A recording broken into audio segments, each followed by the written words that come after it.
everybody. Welcome to Stories of the Salt Knight. The Dungeon Boys! No Dungeon Boys! Get out of here. No Dungeon. Who's throwing candy? That's not candy, that's dice. Oh, jeez. You're willingly going to lose your dice? I've assigned for this podcast. All right, anyways. Stories of the Salt Knights. We're back. It's go time. It's been a hot minute since we've been in the chairs. Let's do it. Yes. Oh, first and foremost, thank you for Randy at Beast Recordings for hosting all of this. He never has to do this again. Well, we don't know about that. Let's see what happens. The last time y'all saw me, I didn't have a full mouth of metal. Oh, it's awesome. Oh, yeah. Now he's metal! I'm basically a metalhead. Yeah. bro. Dental health is metal, dude. Dental health is so fucking metal. It's so metal, it's so metal. So brutal. Love teeth. He's got metal in his mouth. It's gonna be a long Making 2 them nice years. and clean. I had braces. Clear Dad called me bacteria. Tin what? Tin Grin. Tin grin. For 2 years of my life. That's what my father. Character idea. A dentist who's just so into being a dentist, but is also a barbarian. These goblin teeth are horrible. He's a cleric too.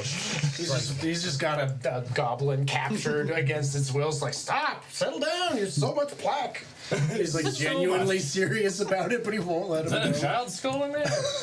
Wow. He has a garrote that he uses as floss. Yeah, he's just like, this will be good for replacement teeth. Puts it in his bag. Okay, thank you for coming to our imaginary D&D character of the day. back on to Write that down. I kind of like that as a little skit. That is a Yeah. phenomenal skit. Write that down. That's It's too bad this may be the last episode. maybe. Maybe. Who knows? It's better damn well be the last episode so we can start the next thing. Someone will fuck it up. Okay. Well, it depends. Let it not be. Let's do the recap really quick. Or else. We got You guys finally made your way into... What is it called again? TerraCorp, that's what it's called. I know these things. We're off to a rolling start. And eventually made your way down into the mine where you took care of this mining equipment that basically looks like a massive cannon. And then eventually you wandered your way into, after hearing a scream actually, made your way into like this big open cavern with this old man with like this black dagger, and he had this dwarf on this table and about to sacrifice him. There were a few words that were shared, and then you guys went into combat, and this old man had a statue of an Aarakocra come to life and attack you, and then he stabbed this dwarf, and the dwarf like mutated and like shifted into this weird devilish houndish creature that came out at you and was immediately banished. Immediately. it. Had to be the same. You didn't really And no, I mean it was a good use of the spell. I will. Well, He's upset. the DM and I discussed that spell at another time, and we both agreed, man, that's a nutty spell. It is. Anyway, so you guys, or this old man ended up stabbing himself in the chest with the black dagger, and he morphed into this giant demon form creature with these large wings and this axe that just spewed ash from it. And he, or it, I maybe should say, being an intelligent creature, pretty much pinpointed on Yeros as if he could take down Yeros in a certain amount of time, he could probably get his person back. So that whole fight was mostly it going after Yeros. And Yeros taunting it. And Yeros taunting him and also saving on literally every concentration check. Because of Eldritch Mind. It's all about the mind of And manifest. Can't crack what you don't understand. I mean, it was a good fight. Brain, no pain. At a certain point, you guys had taken him down to a point, and there was also this portal that was spewing out these other like little green creatures every once in a while. Eventually, this demon creature kind of made its escape, so to speak, and you guys closed the portal to whatever dimension that it was connected to. I was kind of sad that no one just stuck their head in there really quick. What's going on? Yeah, like it would have been I'm so gonna tell you great. right now, after being pulled off my feet and thrown into multiple stone benches multiple times by that portal. Anyways, it made its escape, and you guys tried to follow in pursuit, but eventually you got to the point where there's the like big elevator thing, and it was just crushed and shattered, and that's where we left off. You guys are now sitting in the bottom of this basically mine shaft that was roughly 250 to 300 feet up, with seemingly no way to get up, and weird noises happening off in the dark. Someone What was that? Yeros says, did someone disconnect a USB device? What? And the party looks at him like, what? Alessandro smacks you on the beak. Never mind. Wrong universe. No, they don't know that. I almost slipped there. Thanks. It's been a while. It's been a while. Oh God, has it been a while? Okay, so you guys are now, like I said, you're standing at the foot of this mine shaft. What are you guys doing? Well, Yeros looks drained. He's kind of just like, his magic is mostly gone, but he can still do a few things. But he's kind of just looking up at the mine shaft and just like, yeah, he seems like he's a little stumped at the moment. Damn shame not to be able to fly right now, huh? Can Barkuell Just burrow in Like, some sort? and not even trying to be mean, just like straight up, just like, actually, yeah, just feeling it. Yeros just like, Fly, maybe. Can anybody have ability to fly? wait a minute, she can fly. Burrow? And I point. Yeros points at Lenore. But can she carry all 6 of us up the shaft? No, just me. Does anyone You're the have? bird here. I have hollow bones. So, no, actually, I have. Does no idea anyone if I have hollow bones. like You have hollow bones. I have hollow bones, so one of those I know bags? these things. You like Yes. those like magic bags? Bag of holding. bag of holding. He's mimicking putting an entire arm Like- into a bag of holding. You know, we could put ourselves To other people, this might look like something in else. that bag, Does. in that magic bag, and like, Put us in the bag? and then she could fly us out of here. You We know, can't. We can't fit in the Just thing. It's only like- this way around. You can't. That's not possible. I, Sure. you know, That. Can we even breathe in that It's a bag? decent idea. we could hold our breath. For how long? Wait a minute. A giant centipede. So Barkuell turns into a giant centipede. Yeah, so everyone sees Barkuell just like down into a giant centipede.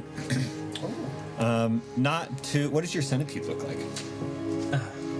So, the carapace is that of a very thick layer of flaking mushrooms.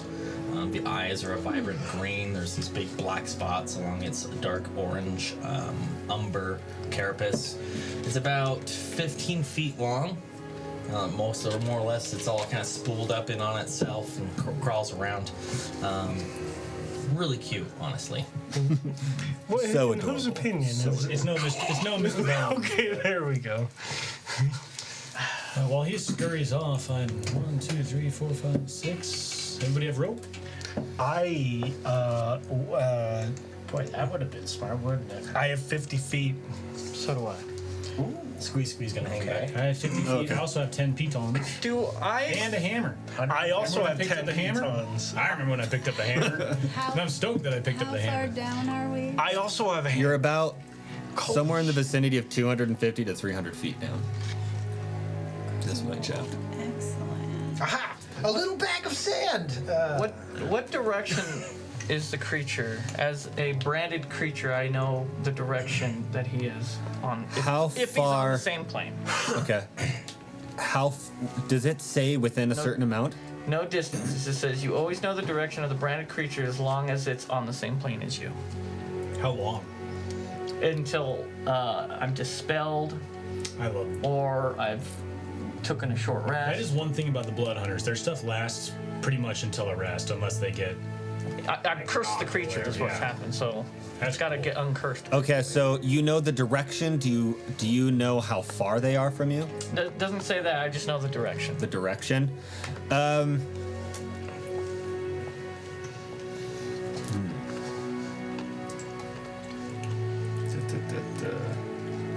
I was hoping he was going to say it's on a different plane. Don't worry about it. But now he has to do research, which is not comforting. Good to know. Just not. I just want to know if it's heading towards the city, the village. It is due east of you. Okay, hang on a second. Yeah, right. Down It's heading towards the village. on the map. Basically, in the direction. There's no At least in the it's pointing in the direction that you understand is the direction towards the village. But also you understand that the shaft goes up and then it goes east for a little bit, and so So he got to the top of the shaft and couldn't. so you have to go east for a little bit until you get out of the mine itself. But Can we tie some ropes together? I have 50 feet of rope, and I can go ahead and fly it on up. I think we're 200 feet so far. If everybody's got Where did rope, we have Barkuell 300 go? feet. He's that cute little giant. Did he tell us what his horrifying- plan was? No. As per usual. Don't worry, squeeze with you guys. Squeeze, what's your plan? Got it. I give Got it. I grab my- Squeeze by the neck. my just 50-foot rope. pouch. Fine. Love that for us. I'm just glad his head didn't pop off. I think we're tying I may have fallen 4 out. pieces of 50-foot rope. so that makes 200 feet. Squeeze plus you would. So it's 250 to 300 feet, Yes. somewhere in the vicinity of that. Yes. Yes. Hold on. What are you doing? You went Barkuell's crawling gonna up. go and scan the top. Okay. What have we got going on? So you crawl your way up. Do you have a climb speed? Yeah, 30. 30 feet? Okay. So I guess it's reasonable that you'd just be able to climb up pretty easily. Dashing. Yeah. It still takes you like a little bit to get up there. 10 minutes. 3 rounds. Yeah. It takes them like 3 4 to 4 rounds or something like that. good. Um, So that's like 18 seconds. yeah. Cool. Super fast little creature critting I up mean, there. it is a centipede. Yeah. It's so gross. Pretty gross. When you get up there, roll a perception check for me. If I do. It's just a go to the escape page.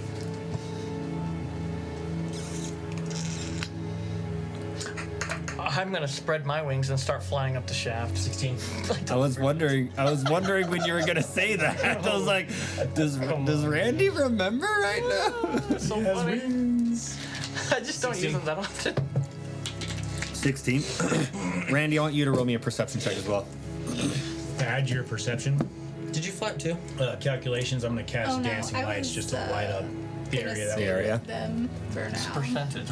I had a mind for it. I'm like, what's percent? Unlimited 82. flying. No, that's right. That's right. I said a perception check. Sorry. Oh, perception. I said percent. It's like Yeah. Yeah. you got an 82 perception check. Say what? How about a 14 perception? 14. So the two of you, as you're going up, although you're going up separately at this point, you notice claw marks like in the actual like stone, and so you just notice these like claw marks that look like they're every few feet there's like another claw mark. And as you get to the top, as you start to look around, you don't necessarily see anything around. At least off into the distance of the mine shaft going forward. But you can kind of see like these footprints every so feet off into the darkness of a mine shaft. Is there a mechanism or a lever of some sort that operated the cable or ropes once upon a time? Yeah. Now that the the whole cart has like been crushed and destroyed, there is this what looks like a set of like pulleys and gears up at the top, and actually that was like kind of dug out right above the mine shaft, so it would have been, I think you get what I'm trying to say. Yeah. But they actually, none of that looks like it's destroyed in any kind of way. I actually had a question along those lines at the bottom, because the actual carriage or elevator is what's wrecked, right? It's all trashed. Yeah. But is there still tension on the rope to it? No, it's all like destroyed. Is the counter so down actually, here with us? Actually, I should say that's a good point. The counterweight would be down there, and also a fuck ton of rope is just like gathered down there. But very thick, very heavy rope. Wait, can I pick it up? How much are you trying to pick up? I intend to carry it. All of it? That's a lot. All of it. This is like Just gets this heavier as you is go up. rope that is meant to like take the weight of an entire Platform. platform basically. So this is incredibly thick rope. How's it Nice braided? with 2 C's. Like a ship rope. Thick, PHTICC. Okay. Wow, that's very cool. That's so thick. So Thick. thick with extra. Damn girl, that's thick. There's a griddle in there. Hey, I thought I was the one with the list now. You can pick up. Man, That's my favorite word. How gonna thick type are we it to see how it talking? Is looks. this like it's like limeable? it's got to be like this thick around. Oh, that's fine. Chum change, bro. Oh my god. You're trying to pick up all of this rope? Pick 300 feet of that up. I'm going to fly it up. Yes, indeed. I want you to roll me a strength check. That's a badass. I'm also going to guide myself. Okay. Sweet, good. Please have a little Sweet God, it's just 1,000 men. Just like Because you're probably trying to pick up several hundred pounds of rope. Well, technically, she would only have to pick up one end of it. It would Yeah, get but heavier and heavier as she went up. The heavier it would get heavier and heavier as it went up. And then what we could do is, hey, Alessandro. My name is Alessandro, in case you forgot. Leonore, before you do, Lenore? are you gone? Have you left? Really quick, Oh, it's no, Lenore, I'm- by the way. Yeah. You said Leonore this entire game. Oh, okay. God. Yeah, she's used to him mispronouncing literally everything. Anyway, continue. Are you still here?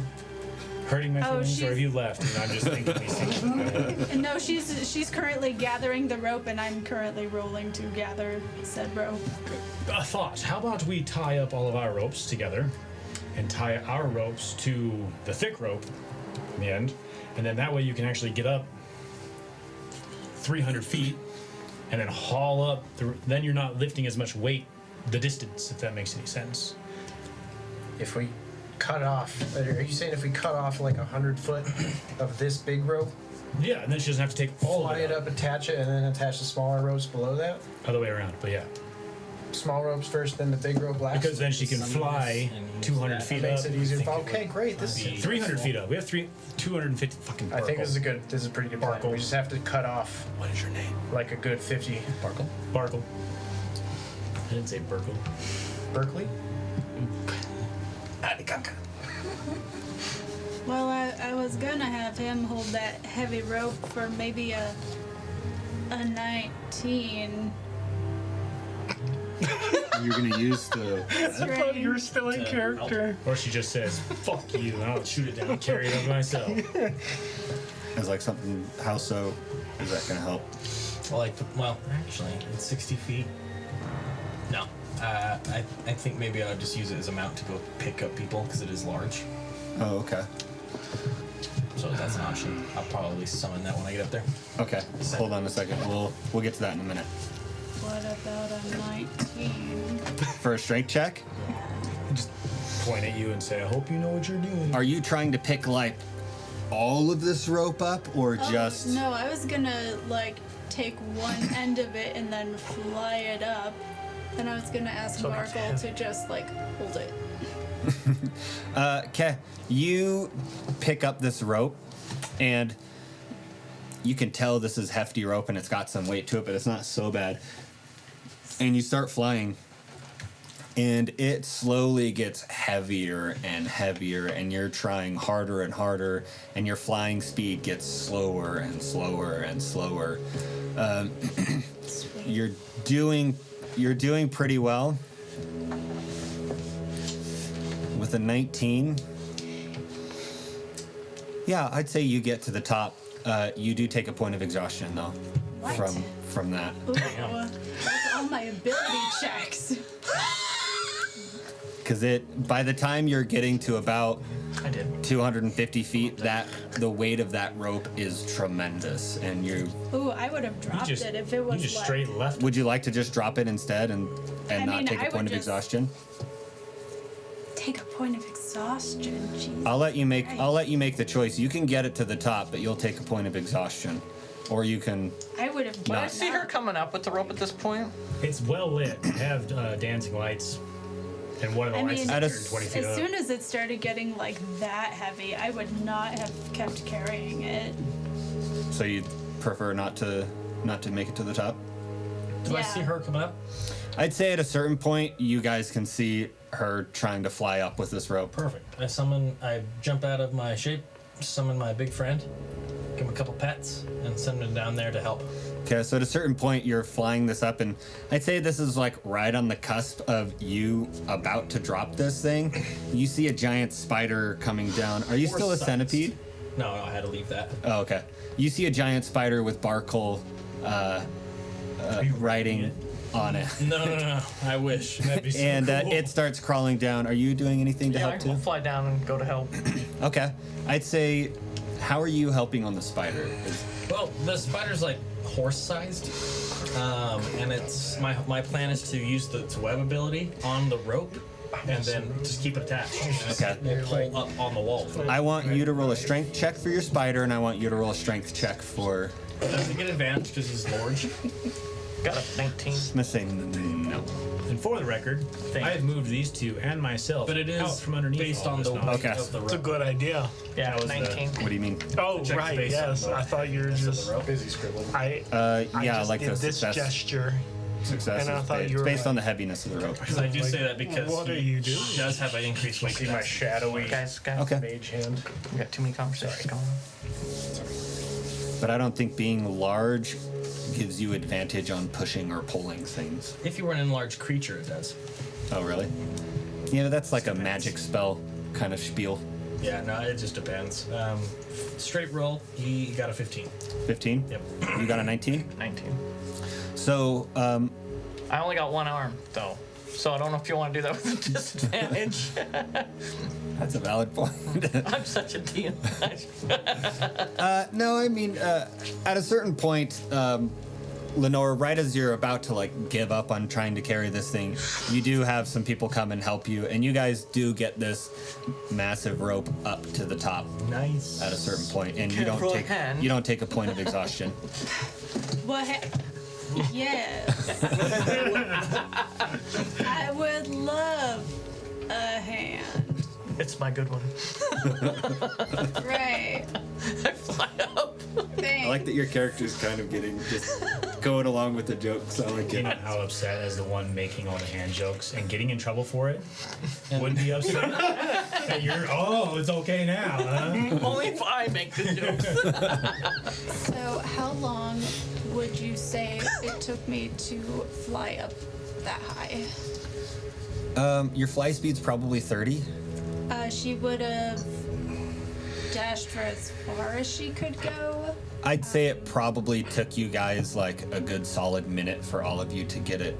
And then Okay, then. she I'd say would it took you a minute to get up to the point that you were at before they started helping you. And then it took like another minute or two for them to help you get it the rest of the way up. Okay, Probably- so she's just up there now. Yeah, you guys are up there. Right now, But it probably would only take you, like, 300-foot rope. That's, 20 seconds or so to fly that's regularly up and down Don't worry, that. I got you. Go on that as well.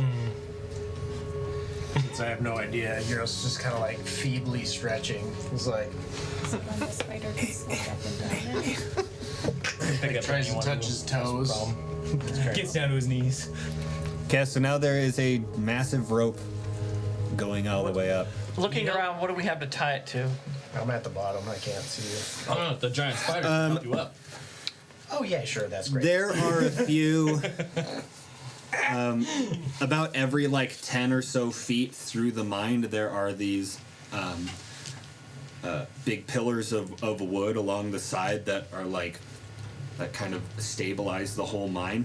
But also just above where the platform was hanging from, as you look up, there's all these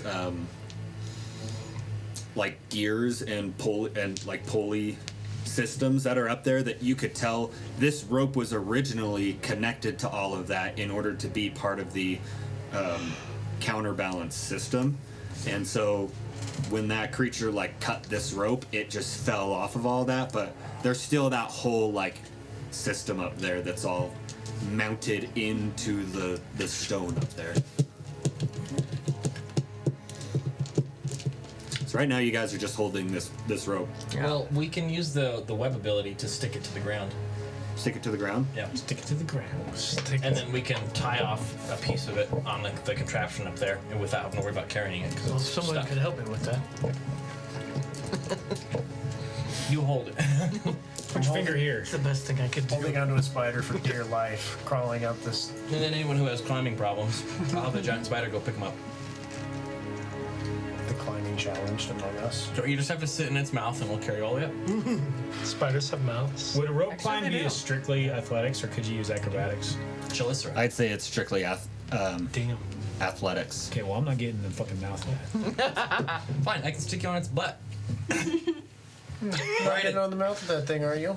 Oh, we should probably make climbing checks, yeah? So it's only the three of you that have to climb still, Oh, right? God. I happily hop into the spider's mouth without even stopping. Okay. The spider Just have a mage hand eventually carrying gets you a pot up of there.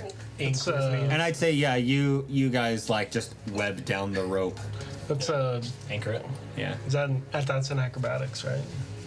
Athletics. Spider just spider. I just said the same thing. I would expect so. I'm the last one on, for sure. Being a rogue. Do any of you guys have like climbing gear? I have pitons. I also have pitons. Why Pitons are the things you sliding? nail in. I don't know how I don't know that how they work in necessarily D&D. helps. You use them as, Well, as it's- stepping pieces. The way it makes in D&D, those are crampons. But in the thing in D&D, He's a climber. it says that you can just make perch points. Essentially, you click it in the wall to make a hand point, or make a handhold, or make a foothold, is what the description says. Oh, really? But if I can't climb a rope, there's no way in hell I'm going to climb a rope and then take hands off the rope, Yeah. get out a hammer and a piton, and ting, ting, ting. But I mean, like, climbing something with just a rope to hold on to is still actually pretty fucking hard. Remember that And you guys scene don't have any like climbing gear to actually like stop you from going down and like provide tension so you aren't falling. You can like rest for a second or anything. Or... You know, keep in mind, There are ways to tie I'm a a rope rogue. around you, so it's like What? a harness. I'm a rogue. Yeah, because Okay, that fixes and? everything. I'm a rope. God. And I rolled a 17 on my athletics 17? check. Yeah. To Okay. be fair, we can also do 3 trips with the spider, because he's going to be around for a whole ass hour. And then you don't have to worry about falling. That spider can just fireman slide its way down. Just think like the claw. Sounds hot. Well, the spider does because you wanted to use the spider. Oh yeah. So the spider does take you up there relatively easily. sick. That was nice and easy. and You start stress-free. climbing. With the 17, you're doing pretty well. You get about 100 feet up Is, before you start to feel a little bit tired. is the spider impressed? Roll a perception check. Did you just say depressed? Actually, roll an insight check. The spider has With a disadvantage. thing. Yeah. Disadvantage, you Disadvantage. son of a bitch. God fucking damn it. I mean, what the fuck? Oh, that's not nice. Oh, that's 4. 4. The spider seems aloof to your presence. God damn But it. still stares at you with 8 eyes. Oh Just my empty, unblinking. As it like crawls past you, like you can see like 3 eyes, like as it's like looking up, 3 eyes like look over and lock onto you, like into your eyes, and it just slowly looks at you as it crawls past you. I whisper to myself, Just rubbernecks you with its eyes. always gotta depend on Barkuell to get these weird ass fucking creatures. How are you trying to get up there, Alessandro? I'm waiting to see how this goes Oh, okay. before I make my decisions. Yeah. Or making fun of someone. Leon, I need you to make another climbing check. You You're son only of about a- halfway up. I swear to God. You got this. Can Squeak talk to Barkuell? Kind of just pops and crunches. Oh, Like I can't communicate. this is not great. Oh yeah, within 100 feet, yeah. Oh. So once you're within 100 feet, I rolled a 6. A 6. yeah. Yeah. But Spidey's gonna come just keep picking people up. As you guys are trying to make your way up, you're watching as No. Leon makes his way up, probably about 100 feet, and then he puts his foot on a loose rock, and the rock slips, and Barkuell slips. I want you to roll a dexterity Leon saving slip. throw for I'm me. crazy like that sometimes. You mean Leon slips? Leon, sorry, who did I say? Barkuell? Oh, sorry, Leon. I'm like by the exit. This spider. Okay, dex save. Dex save. Alright, well, here we fucking go. What the fuck? What the fuck? That was the dumbest roll. Okay, you know, No. It like Before I landed say on one what and I- then just spun around in a circle on one for like 3 seconds. Net 1. Oh my A god. nat 1? it's the OGL, dude. They hate us. Ever since they announced the OGL, the rolls have been shit. Alright? I Far just- away is he from the top? Yeros clutches. Another, He, you know, at Just about, like He's 150 feet. yeah, he was about 100, actually, So he's 50 he got 100 feet and then I made him roll again, so he was He's 200 at 100 feet, this he's is the 200 first feet time my away from the character's top. died from 200 height. feet away That's from the top. 15d6 of damage. Roll, hold on a second, roll a percentile. Well, actually, hold on. If another one Let me of my figure out. characters dies from this, I will kill something. For falling? Yes. Ain't no Goonval Cannot general die in to a fall hounds. right now. I mean, this would be embarrassing at this point. you're kind of hilarious. That's the Jesus sound Christ. Is that your bow? Okay, roll a percentile. That's my damage. of- No, he can't do it for you. Yeah, what the fuck? You can do it. that. 81. What the fuck? What is going on? What do you guys? We're pretending to roll damage. He's pretending to roll damage. Testing him out. Okay, hold on a second. Hold on a second. So the spider is actually closer towards the top. Okay. So how I kind of did it was, like, the bottom is 0%, the top is 100%, and it was like wherever whatever you rolled is where the Percentage spider percentage up. So if you're at 120, the spider's 81% up. That comes out to about 160. So you're at 100. So he's like 50 feet away. This sucks. Well, I figured I have no idea. no, he's less than halfway up, and you're Salute. almost almost all the way to the top. So I thought that we just narrated that Leon literally just passed by the spider. But we were narrating. But the spider was going up or down? And then past him. He specifically said the spider went past him. How Yeah, long but was he ago? At going a up or certain down? point. But I mean, that's kind of why I just had him roll the percentile Well, okay, chance what- to see hold where the on, spider just was. fall. So, No. and I also I also feel bad because Chris's characters fall to their death a lot. Okay, can I tell that quick story? Not right now. Not right now. Chris, Okay. or sorry, Leon, you Yeah. step on a loose rock, and this loose rock kind of makes you lose your footing, and you slip off of the rope. Alessandro, you see this as you're watching, and you start to fall. Got anything? What do you do? I take my daggers, and I just try to Into what? Slow fall style. into the Into the rock? the rocks Okay. or the rope. No, the rope. Don't. Well, okay, wait. What is this rope? Steel? Is it like hemp? The rope is steel? Is that what you said? That's no, dude. He's Falling to my death right now. I am What do you do? What do you do? I mean, the rope is like hemp rope. It's rope. Okay. I am gonna just bear hug the rope for dear life Bear hug the rope with my daggers. with your daggers. Okay, I want you to make a strength check with Not a bad idea. advantage. With advantage. Strength check with advantage. Okay. Well, Slow him down. He might here survive. we fucking go. Burn love. What the fuck is that? That's That's cocked. better. Still That's surviving. I mean, okay, it's cocked, but it's still That's better than that. okay. That's a 14. 14. Okay. I love narrating these dice. Okay. Oh, it's too good being on this side of the table. I think you should consider going back to real dice. I'm still holding on to the conspiracy theory that the OGL screwed the dice rolls. What killed your character, the OGL? The friggin' OGL. So you start to fall, and you pretty quickly pull out your daggers and just stab them into this thick rope and bear hug this rope with your legs and everything, and you start to slow down. You take 7 points of Fire burning damage as you start to get rope burns from this. It's not really fire damage, but it's, Fire damage. you light on fire. I will. And you're down to 50 feet from the bottom. Okay, you know what? I'm just gonna climb down and just wait for the damn spider. Okay. Fuck this shit. Okay.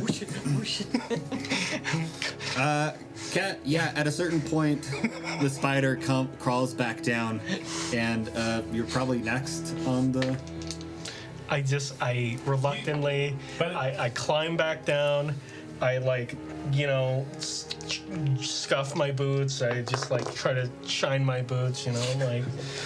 Alessandro, you watched the whole thing. Yeah. So you get down and basically I'm just looking at you, kind of leaning on the wall, just that could have gone better. I felt my life flash before my eyes for a second there. Close call. I also have a thing for arachnids now, and I'm going to wait for the spider. Yeah. Yeah. But you first. You look like shit. Thanks, buddy. You piece of work. You piece of work, you.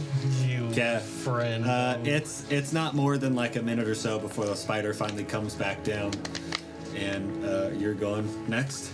Yeah.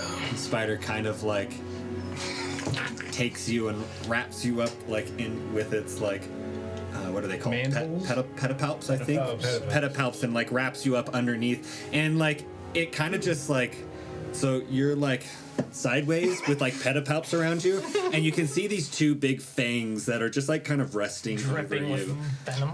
I'm just And at any doing point in this time, the whole time, just Just cocoon me up. Unhappy spider. the spider hisses every once in a while. And, Sad jumping spider. at a certain point, it's crawling up, and there's a little you can see one foot goes up and actually hits a rock, and the rock falls, but the rock just falls and just lifts its leg up and just puts it on and keeps climbing. For the record, I'm still not. Okay, yeah. the hole. I'm Every in once the in a while, cave. there's a small rock that hits the ground or something. I look up. Could we web blast Alessandro and just carry him up at the same time? Yes. So we're off making the trip. Frodo style. You could. All right, let's do I it. like Frodo style. Is that something you're willing to do with your character? Is there a Is he save? paralyzed with Yeah, fear? there is a save. What's the save? Let's find out, shall we? Because listen, getting carried by the spider, that's one thing I can deal with that. Getting Start wrapped. fucking with my clothes. What's your AC? 16. Okay, odds are in my favor. This turn took a turn. I'll have you all know that Alessandro has not taken a scratch of damage, and I'm role-playing the fact that he's been able to keep his clothes very clean for quite some time now. My, that sure is cute. Yeah, it's gonna be a miss. It's a 9. Oh, thank God. It gets like kind of As it's climbing up with Leo, it tries to shoot you with its Leon. Sorry, God. Alternate universe. It tries to shoot you with its web and it misses and it just keeps going instead. Eventually, Leon, you get to the top. Alessandro, there's probably 2 or 3 minutes or so that you're sitting down in this dark cave by Light. yourself. You have some light, yeah. What goes through your mind while you're sitting down there? I really don't like spiders. Really don't like demons. Leon's kind of a bitch. Great catch. And Yeros scares the absolute shit out of me. I have many questions for Yeros. What's your name again?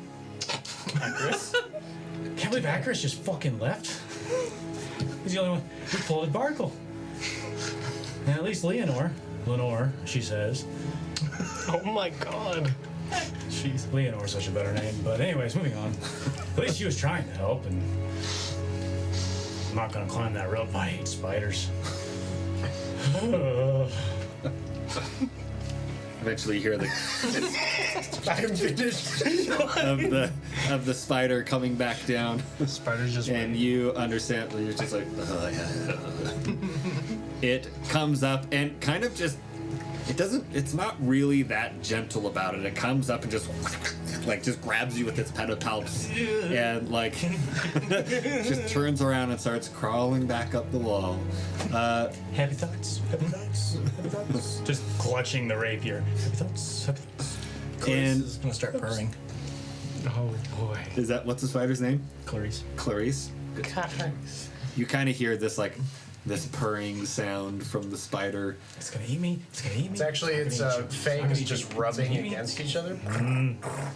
It's Barkuell screwing with you, man. It's Barkuell screwing with you. And eventually you're set down onto the ground at the top. Oh, thank God. And I immediately get up and just waltz away from the edge. Just Can I- pat you on the back and just keep on going. I want to be there when he's like gets released. I'm like, time to go. Yeros flips to a new page. Do we need to get moving?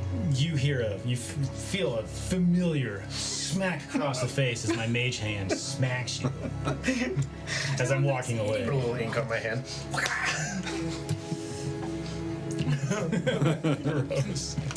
Beautiful. So, are there still weird noises going on? Weird noises? Weren't there weird noises up here?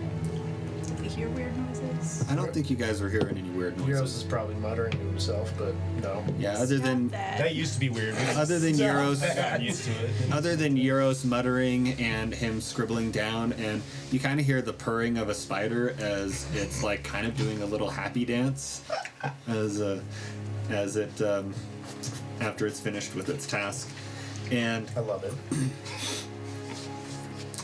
you don't really hear. I'll let you roll a perception check if you're trying to listen for something specific Or find any sort of clues about where this weirdo went. He's still east. I'll let you roll. As you're looking around, your teammates probably clue you into the fact that there are footprints in the ground leading off into the mineshaft towards the exit. Let's go. Yeah. Alessandro's I'm already like 20 feet ahead of you. I didn't even wait. Dancing lights are coming with me. Follow. Yeah, I assumed he had a plan, so I just followed him. Yeah. Okay. By the way, my dancing lights are not with us, but they're in their like weird humanoid form, just like walking in front of us. So you guys make your way through this mine shaft, and this is the portion of the mine shaft that's like very well cut out. The structures are very well made and very well placed. That's right. It's very secure, and then eventually you get to a point where you start seeing like all of the little tiny mine shafts that kind of like spider out in different directions and such. And at a certain point, you actually see a light at the end of the tunnel. Maybe you didn't make that fall after all. Yeah, you didn't save. This is Sorry. his journey into the afterlife. Well, And you actually failed. fuck. That's my last words. Fuck. And as you guys approach the light, you notice that the door that you guys had closed and locked from the inside is just completely shattered. What are you guys doing? I think we should approach a little bit cautiously, as there was beasts out there before. The dancing lights just gone. Do we see or hear anything? Roll a perception check. Should we all do that? And I rolled a 17 to hide. Stealth. Okay.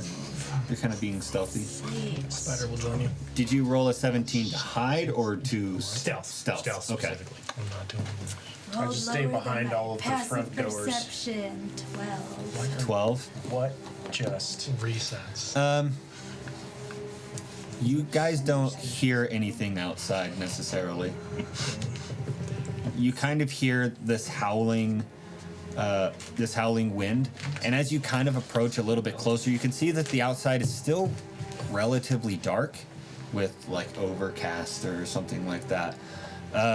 And you kind of hear this low howl of air entering into the mine, but you don't hear like any noises outside of that. Barkuell's gonna speak up. Are we worried about the demon Yes. killing everyone in the town? Yes. Yep. Is he still east from the mine shaft? Before I throw a fit, what language are you I have a feeling he is heading towards the Broken common. What did you say? I have a feeling he is heading towards the village. I can sense him this way, as I point towards east. I think we gotta book it, guys. What if we brought them here? I'm already so tired. How? How? I don't think I could fight him right now. I mean, are you serious? Well, he's just as hurt as we are. I think so. He did seem like he was in a pretty rough shape when he finally No, just you're right. Times of the essence. teleported out of there. We gotta make We gotta make save, our best shot. gotta save those people. I suppose. Can anybody else fly? Doesn't look at you just like. But is yours temporary, or can you fly for... I can only fly for so long each day. I'm just wondering. Is really quick, is that ability, it's active for a certain amount of time and it's like once a day? Mm-hmm. Okay, so you've used it and that's the end, that's it for the day. You can't just like tell it to go away and come back. Correct. Okay. Honestly, I can only fly 30... as fast as I can run, so it doesn't matter if I fly or not. I mean, you could still go in a straight line, whereas we might have to meander, and you could go forward and warn the Homestead, people of Homestead. I could try. If you guys think it's a good idea. Is it flying too? I can't. has wings. I don't know what... It's probably gonna I get look there on the first. ground. Is there any tracks? Beat me to it. Tracks? You guys haven't come out of the mine yet. Oh, Okay. Alessandro exits the mine. Yeah. So as you guys walk towards the door, you do see this door is just in shambles and blown outward from the entrance. And as you walk out, there was this as you guys came into the mine, there was this like shack that kind of covers the mine and had a bunch of barrels and crates in it and stuff. That is completely destroyed and just exploded out all over the place. Like magic. Brute physical strength. Let's say maybe he seems a little angry. Roll a Little ragey, bro. investigation check. I think demonic possession is kind of like steroids. Can I help with that? 9. 9? Yeah, I'll say you can help with that. 9. You're unsure how this shack was necessarily like just destroyed, but it doesn't seem like it was like obliterated and blown like hundreds of feet away, but it does look kind of like it was just like ripped apart and pushed outwards. Seems like the beast had plowed through the door, getting away. And then as you guys kind of make your way out towards, you can still see these clawed, like three-toed footprints. And then with your passive perceptions, those of you who have really high passive perceptions, you see this this pattern of dirt and grass blown in like all directions. And then the footprints end. This is where he flew. Good, yes, very good. Still going east? As far as I can tell. He's marked. Are you checking on my again? compass. Sure. He's kind of veered into a slight northern direction. Just going left. East, north? No, he's going right. Like a northeastern No, he's going direction. left. Relative to us. Yeah, sorry. Oh. Come on, map man. You guys came in a Give him southeastern, map. a southwestern direction to get to going from Homestead to Yep. TerraCorp. So He it's, seems to be going the opposite. So he's going in a direction. completely. We've never been explored that area at all. No, he's going in a. He's basically going in the direction of Homestead. Yeah. yeah, that's how I took it, yeah. He is heading towards Homestead. He's going in that direction. Any way to get a message out? We have any kind of magical How means. long would it take to fly there at a speed of 30? At a speed of Like 30. Dashing, I guess. but As speed the of crow 16. flies, so to speak, is so walking. It is a day and a half travel. I'd say as the crow flies, you're looking at a day's travel still. Is there any? It's still a long way, and you're not cutting out too much distance by going in a straight line. Is there any sort of mode of transportation in this little mining village? I know all the horses are slaughtered. I could show them to you What again if you want. No. What about like vehicles? Is there carriages? What does Leon know? Like, If you want to look around, you can probably try and find something. I think I will. Okay, roll an Do you investigation have any check. more? Carriage or some sort of motorized vehicle Do you have any more? of some sort, like a motor, a Porsche. For you? I rolled a 12 A 12 to try and find a carriage.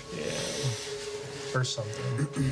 The longer we take to think, the longer, the farther we need to I'd say without trying to like systematically go through the town and find a carriage, just kind of running a little bit of distance and trying to find the distance you could travel in one round or so.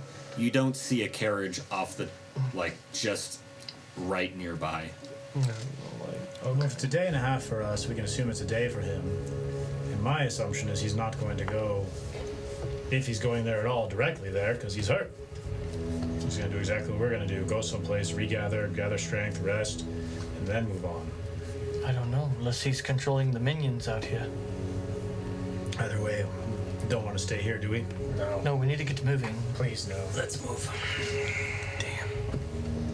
Do you guys start walking then? All right. Riding the spider until he goes away. You're riding the spider until how long is that? Fast as it You goes. only got like 40 minutes left. 40 minutes. So you're riding the spider. You guys are running. We have horses, don't we? Yeah. Didn't we let him Quick go? little steps. I don't think you guys ever got horse. We had pack mules. Oh, actually, no, you did have pack mules.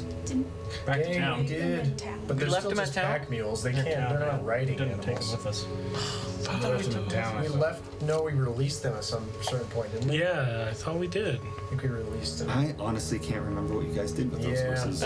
Oh man, we suck. Let me Pretty look sure at we my left them in notes. town. We think literally we- got to town I think and then we- stopped talking about them. I think we got them Huh. from the orcs, Well. and then got to town, and then left them there, aka Dude, I traded a dinosaur horn for those pack mules. Well, if they're still alive when you get back. And to be fair, I don't even think they were pack mules. I think one was a full-on horse, and the other one was a pack mule. Yeah. Son of One was a a. full horse. Hey, you know what? Yeah. It would've died outside anyway. Wherever This is they what are, you don't happens have when them right stay up now. all night telling war stories, trying to get some snooky. Okay. Well, no.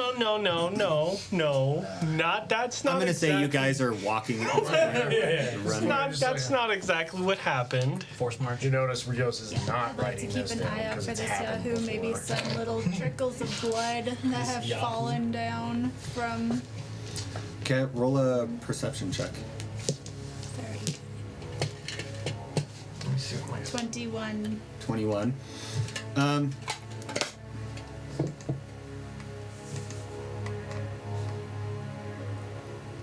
You see little soots of ash as at least coming through the coming out of the mine and into the sunlight. You do see like little soots of ash kind of all over the place. But then once you get to the point where the footprints disappear, you don't see anything anymore, and there's no sign of anything like that at that point.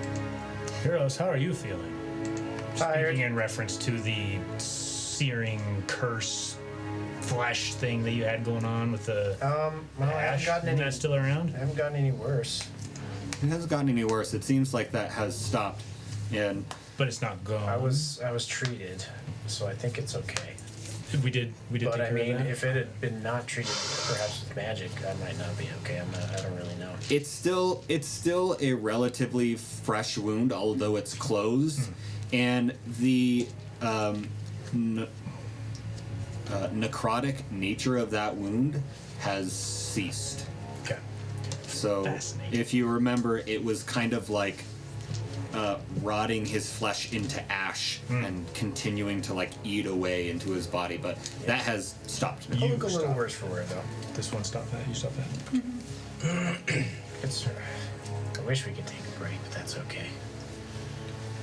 You guys pretty much keep force marching, I guess, so to speak. Goodberry. Goodberry. Goodberry. What does a good berry do?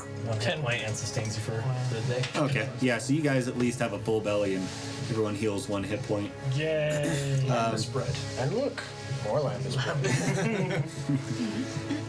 Most normal food he's ever procured. You guys Did it keep right. walking until the sun starts to set. And probably about 7 or 8 hours into your walk, it starts to get really dark and you guys start to get really tired. At this point in time, you guys either need to take a long rest or start taking a point of exhaustion. No, I'm all about resting. Barkuell is gonna say, "We want to save lives. We have to keep going." I agree. We're not going to be able to save lives if we're incapable of fighting once we get there. I say we take a short rest and we'll keep moving. And one of our, might I say, powerful companions here in this fight is exhausted. No offense. He's panting. And for reference, I love the fact that I have to preface this. Alessandro's not being a sarcastic asshole right now when referencing him being exhausted. I could go after a short one. I can keep going after that. But are we going to be able to make it through the night? We're going to be moving slower. I don't know, man, but Regardless, this They thing's have a getting to the point. town before us. at least 1 or 2 of those people in that town seemed worth fighting for. I completely agree. I'm just saying. There's no point in getting there. Close if we my can't do eyes. anything once Is we're the there. creature still There's always same another direction? town, though. If we lose this one, there's another. It's not. Yeah, it's still in like Yeros the same actually direction says as a the little town. coldly, like strictly speaking, it's not in our contract. But I will go to see what we can do. But not until I can rest my fucking feet for a second. That's what I'm saying. I also am. Should we take it to a vote? Yeros just collapses on the ground. This is the way to describe it. So Alessandro looks like pristine and all done up and whatnot, but his face is just sunk and he's pale already, but he's like yellowy pale. Like you can definitely tell he's drained of like essentially his magical energy. Like he's exhausted as well. Just give me like 50 minutes. I'll be good to go. Just give me an hour. So you guys want to take a short rest then? Yeah, take a short rest. Okay. Yeah. You guys take a short rest. It's up to you guys if you want to take a short rest or Well, if it's up to long rest or the keep going. warlock, yes, we're taking a short rest. You guys take a short rest. You get anything back that you get from a short rest, and you can roll any hit die if you have any. Oh, yes, indeed. Max. Got nothing back. I got Max back. I too got pretty good. That's pretty good. I got max. Meta question while we're doing this. So you know how you can cast levels at first level, second level, third level? So say for example, Grease here is a first level spell, but it's not, and say I run out of first level spell slots and I wanted to, whatever reason, use Grease, could I expend a second level spell slot for that, or does that only work with like the damage based spells? Honestly, I would allow it. Because you're still expending it. You're still expending a spell slot, and you're actually giving yourself a little bit of a disadvantage by doing it. So I'm Yeah. gonna allow it anyways. So Unless you were like a wizard, because it's a set list of memorized spells. Or But if you have As it long as you prepared have for it this, up. No, I'd still say if you're willing to expend a higher amount of like spell usage in order to cast a smaller spell, I'd still allow it. Personally, good to know. Thank you.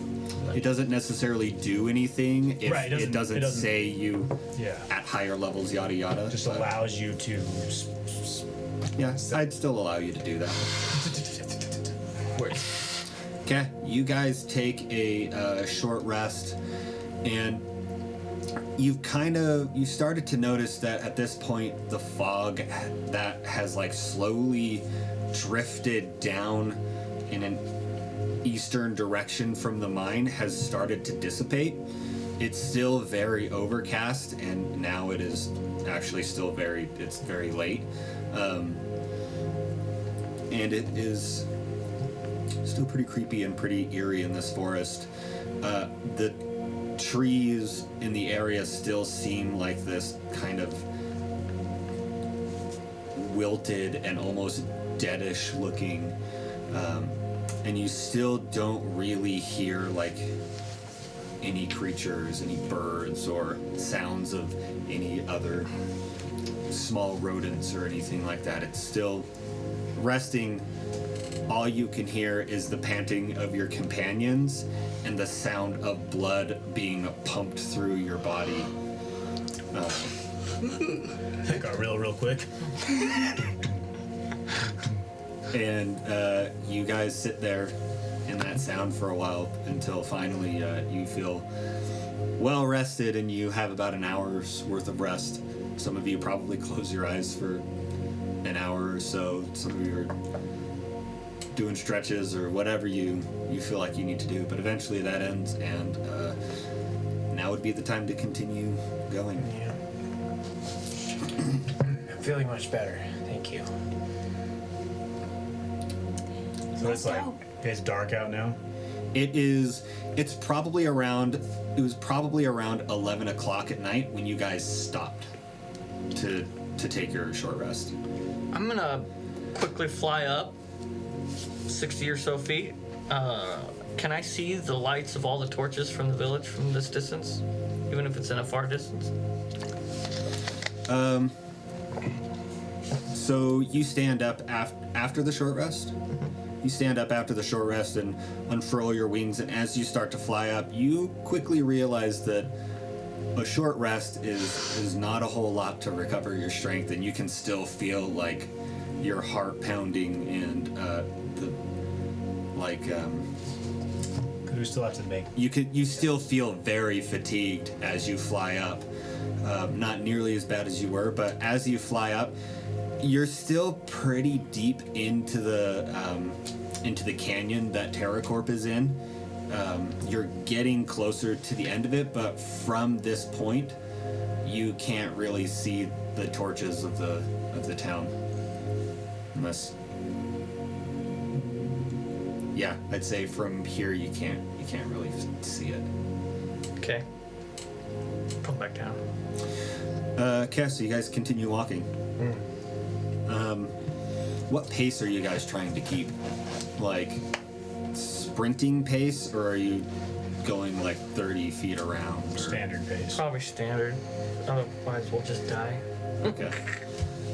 Yeah, you guys continue on into the night. A few more, probably 4 or so more hours pass before you make it to the scene where the cart had been destroyed and you guys got into Crab that. Gagman. No, past pale that. creatures. Where you got to the Like pale like people, the cart, monster things, remember that? Yeah. the And then crossroads, I should say. centipedes were around and scurried around. So you guys finally make it to that scene, and not really anything has changed about that since you have been there. There's still the destroyed bodies of these creatures, and they've actually all kind of rotted away into these weird, decrepit-looking skeletons, much like the skeleton, although a different form of creature, but kind of really similar to the skeleton you guys saw outside of Homestead.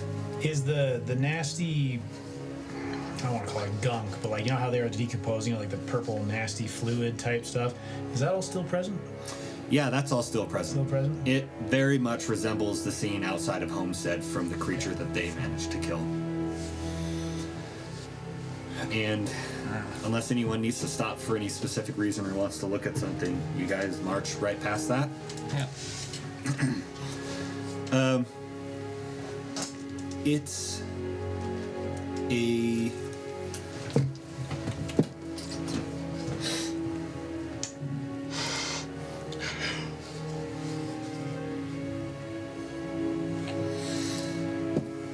It's another few hours before you start to see a little bit of brightness coming back into the sky from every once in a while. There's a little break in the canopy and you can see up into the sky. It's still very overcast, but you're starting to see that the light is coming back. And at a certain point, you get to where the city is kind of just around the bend and just through the tree line. And as you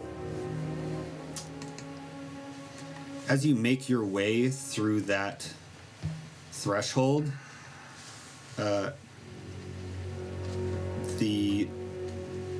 it has gotten a little bit more brighter outside. It's a little bit windy outside on this day, and as you make your way through that threshold and walk into the clearing where Homestead is, you basically see a town in ruins.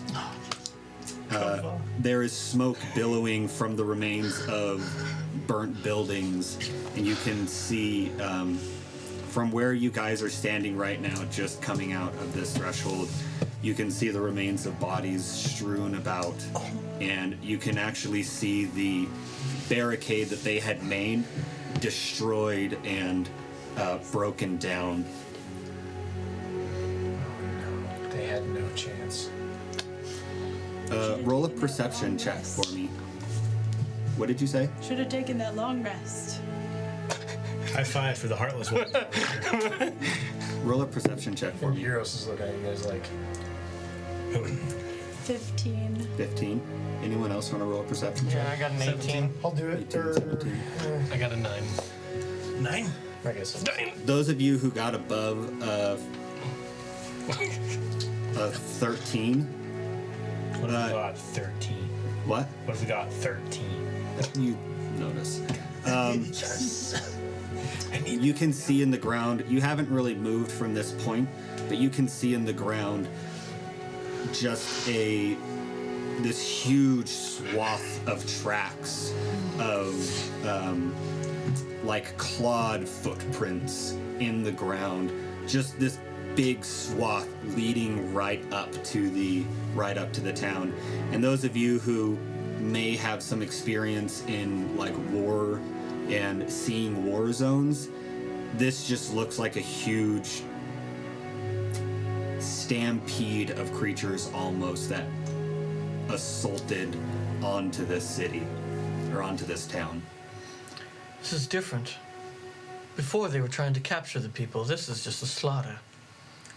What's changed? Is there a body nearby? They no longer have their creepy command to transform. As far as I'm aware, you guys have not, or as I'm concerned, you guys have not approached the city yet.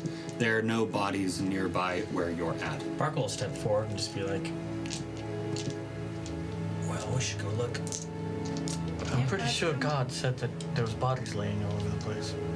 Let's just go. In the place, but we're still away. You can see from where you're at, there are bodies strewn about in the town, but not near you. Oh, okay.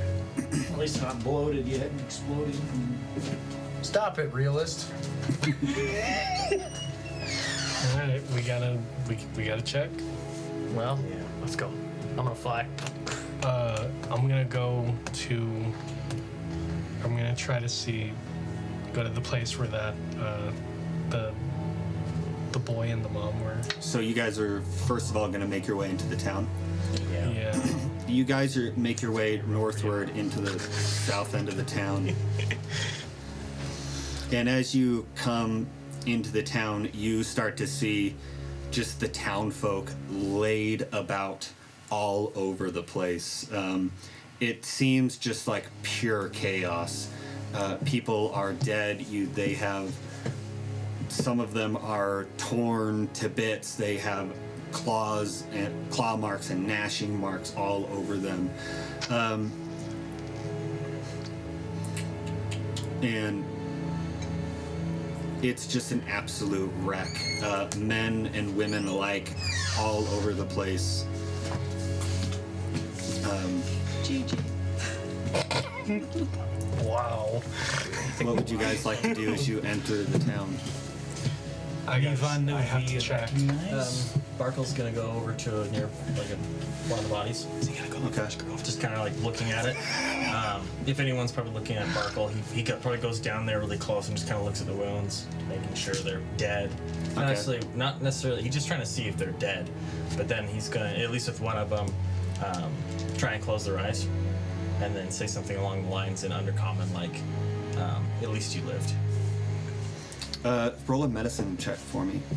You gaslighting a dead person right now? Oh my Barkuell's just god. happy, the life thing and now I'm doing the dead thing. It's kind of Bro. it's pretty. Come on, roll man. dice for me. Oh. Do you need to plug into a... Yeah, type C. Ha! You iPhone users have to use a type C soon. Oh my god. Really? Christ almighty. What are we, Is it medicine? medicine check? Yeah, roll a d20. Oh, yeah, It's so wasteful. Oh. Finally, the government does something. The government should be mandating that Nice. stuff, I don't have any my rolls from now on. 21. 21. You walk over to a body standing nearby, and it just has this massive gash through its body, their body. And as you, there's no doubt in your mind that is a wound that nothing could live through necessarily. It almost looks like at a certain point it almost cut clean through. But it is not like a sword or weapon or anything like that. It is like straight up like a claw mark that was dragged through the body. And as you kind of look around, you start to notice that a lot of these are some type of damage from something a monstrous creature would have. Right. There's no like weaponry wounds Right. Are there any, around. like, for want of a better term, enemy combatants down? Or did they just, was it an absolute slaughter? Roll a perception check. Yes. And give me 1 second on the answer to that. As you go over to one of the bodies, and a lot of them are already laying with like their eyes closed, but there are a few around with their eyes open, and you can't actually really close people's eyes after they die. And so you try, but it doesn't really work. And Put little ping pong balls with little hooks on them. yeah, Shut. so Is one sorry, just one last thing. Is the body I'm looking at right now, is it one that we interacted with by chance, or is it just kind of one of the not necessarily this one. It may have been a person that you saw physically in the town at one point. You are not like this person you're looking at right now is not anyone specifically that you interacted with. Perfect. At the moment. Ray's dead. Ray's dead? Yep. Okay. Just have him start carrying stuff for me. Okay, you have one of these as you go. What does it look like when you cast that spell? Bunch of fungus kind of just grows rapidly out of the ground, goes into all the wounds, and then just it brings them back. So yeah, all you guys kind of see this dead body like. There's now the And time. then I'm gonna go do it to another one. How many do you do it to? Just two. So you have two undead companions following you around. I'm gonna be like, Really quick, Alessandro, 17 perception. and you were looking for any other creatures? Like dead. Or I mean, if they're alive, but. Looking around, you don't see bodies of any other, honestly, like monstrous creatures that don't seem like they would belong here in the first place. You do, however, looking around, see some of the people's weapons have streaks of like purplish blood on them or blackish blood. So it looks like they managed to. It looks like They did fine. they tried to fight back, and a lot of these people you see, like I said, men and women around. Some of them look like they were in like garb, like sets of light armor, Probably and some of them recognize just people look from like Nightwatch. they were just in their daily clothes. But you see a lot of them do have like some kind of blood left over from attacking some kind of creature. So on that note, and I think this is where you're going as well. You're gonna go someplace else, but I want to go, if it's cool with everyone, and I'll split off if I want, or if we can. Go find the the guy that's in charge of the Night Watch, the Dragonborn. Okay. I'm gonna go and seek What happened out to his him? location, and then As your roll a perception check really quick. 6. A 6. You make your way. You make your way up to. Do you tell anyone that you're looking for this person? Yeah, I would express that to the group. Okay. If anyone wants to help him, I'll allow that. Sure, I'll help. Yeah. Okay, I'll let you roll for it. But you make your way up to his house where he was. Jesus. And it's not actually like it has some damage to it, but he's not in there.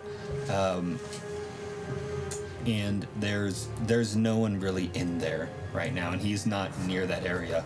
What did you get? Nat 20 for a 28. You actually find him amongst the. You find him very much dead. Oh, no, there he is. And he's actually more up towards the front where it seems like most of the chaos happened. And he has multiple wounds and pieces of like metal armor that are like torn off, and he just has this like really grave face, and you can see his sword is covered in black ichor, and it's actually like covered up to his arm, and he has it kind of like sprayed across his face. But you do see he has these like holes punched into him, and he has this like scratch, this gruesome scratch like carved up his side and into his neck. Dave. I was gonna stay there and examine, look around. Excuse me. Barkuell probably walks by the window and like looks in and then walks off. I'm inside. No, that was out Oh, near. it's outside? That's out towards like all of the chaos, like Oh. right at the front line, basically. You want me to bring that back?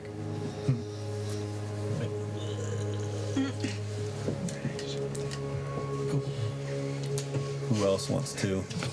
I've just been like standing around. Haven't done anything yet. I'm just kind of like Looking. Is Yeros scribbling anything into his notes? he's not at the moment.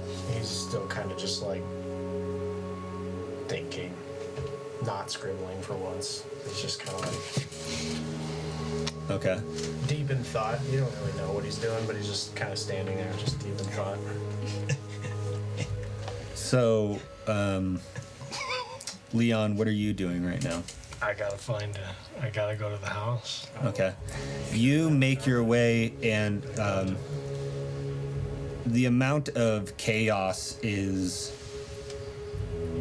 It's like. It's really. There's a ton of it right at the front line, and the further you get back, the less you start to see people that look like they were ready to fight, and the more you start to see just random like civilian bodies laying on the ground. You get to actually And our son's name was Ephraim. Bringing up the map. Yep. I'm bringing up Homestead. Instead, I put Was, or actually. I've got the main one. City Road. Unconfirmed. Can we roll another nat 20 to tell me that it's dead, please? Please roll my me another dreams. d20. Nat 20, please. I don't know. I don't know. You start making your way up to the area where dang, what was her name again? Kara? Kara and Ephraim stayed at, which was a house. Which is a house like right back here, if you're looking at the map. But you start to make your way up, and right here, which was Tasha's house, you actually see there is another small contingency of like dead soldiers, and just kind of built, like piled up right in front of Tasha's door. And you see that is all broken into and kind of starting to be torn apart and stuff like that. But if that's not where you're going, you don't necessarily enter into there. You go around to the other side and start heading back. And you see, and the entire time you're making your way there are just these tracks of clawed creature tracks all over the place, running in every direction, but they all seem to be headed in like that line of direction northward almost. And you finally get to Kara's house, and it is almost torn down to the ground.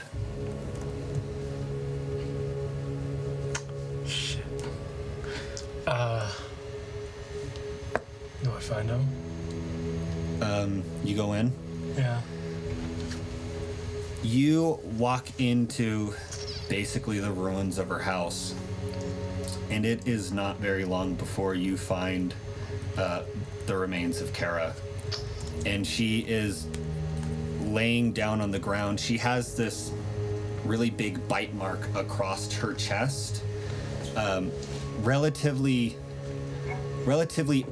ungruesome. It is a large bite mark, but you can kind of tell that whatever it was, it bit down on her. It happened really quick. and it dropped her and left. Right now, you, like, immediately in the vicinity, you don't find Ephraim. And really quick, I want to switch over.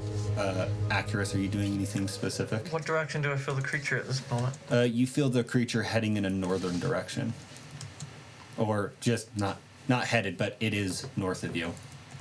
Towards the kingdom? If I remember right on the map. Towards. Because we traveled Came from. south to Yeah. go to It's back where we Myriad. came from. Yeah. Or sorry, to go to Homestead from Myriad. We were traveling No, we south. traveled No, west. you guys were traveling from Myriad to Homestead. It was west. Oh, okay. So now... it's And then you Myriad. kind of started to veer in a southwestern direction to get up to TerraCorp. And so, actually, let me just... So is it going to go check out Myriad? There you go. So you guys are in Homestead, and it feels like it's in a this-early direction. Just in that direction in general. We have this map, right, physically, as Yeah, you guys physically have this map. who has the map? The Yeros, I believe, has that map. We'll go over to yours. I look at the map.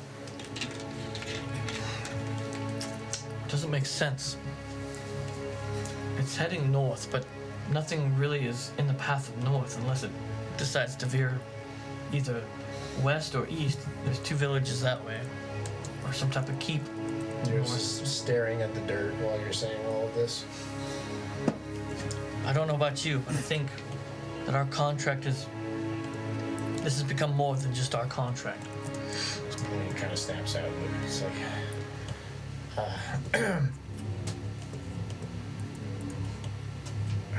I just don't know. I just don't know what to do anymore. This is horrible. We hunt. It's what us blood hunters do. Might be what you blood hunters do.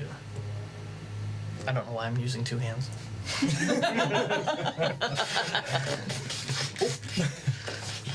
Okay, alright, well, give me just a couple minutes. And he like reluctantly pulls the book out and just starts just like, just writing. What kind of details are you writing in your book at this moment? I'll give you the map back.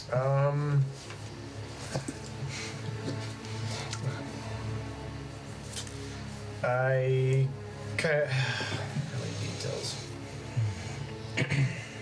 He's kind of like, he's just kind of got the affect of like a sad crime scene investigator who showed up to just an absolute catastrophe, really reluctantly writing down notes and like, this one died by this, 5 people here, this many buildings busted, this, you know, just, it's really, there's no narrative or anything, he's just recording what's happened here. And he's just kind of like, he's really, you can tell this time he's not relishing it at all. It almost seems like he's doing it out of obligation. Are you over by Kara's house? Yeah. I think Barkuell's gonna come check on you. Same. So yeah, you guys stumble onto Leon just probably several moments after he found the body of Kara. I guess you're gonna see me try to get some sort of blanket or something and just cover Kara, the body, and sort of, you know, I just stand there for a moment, just staring. Staying probably a little out of your way, but after a moment or two, Barkuell will probably just kind of say, "Do you want to bury them?" Yeah. There's both of them? So far you haven't found Ephraim yet. I think I'll try to find Ephraim right now. Okay. I will let you and anyone who'd like to help roll either perception or investigation, whichever one. Do perception. I will be assisting. I'll have the character voice dig a grave. 22. I think you guys. Where are they digging a grave to? I'll let Leon pick where all over. I'm still My conspiracy theory. There's that small still cemetery. prevalent. Oh, gee, oh. The whole town is now. So what'd you guys get on I that? rolled a 22 on my perception. 22. 8 investigation. Okay. Was anyone else helping or no? Not me. Oh God. So as the zombie helpers go to start to dig a grave, probably dark, over okay. in the graveyard, most likely, you guys start to look around for Ephraim, and at a certain point, you stumble into Ephraim's bedroom. And as you're trying to look through the rubble, you don't really find him anywhere under any of the rubble or anything like that. And you notice that his bed is still kind of in the same place. And as you move away some of the rubble, you look under the bed and you see a body curled up in a fetal position, hiding at like the far end of the bed, and what's left of that wall along the bed, the side of the bed. And the body doesn't seem to be moving at the moment. Oh, no, I'm not in there. I'm at the cemetery now. He just said at the moment, so. I'm gonna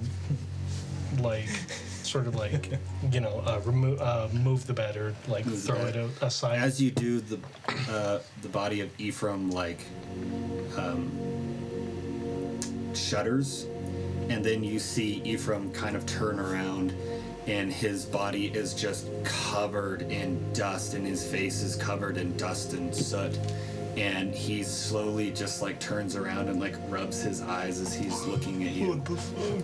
And he just kind of looks up at you, and with a really hoarse voice, he Leon,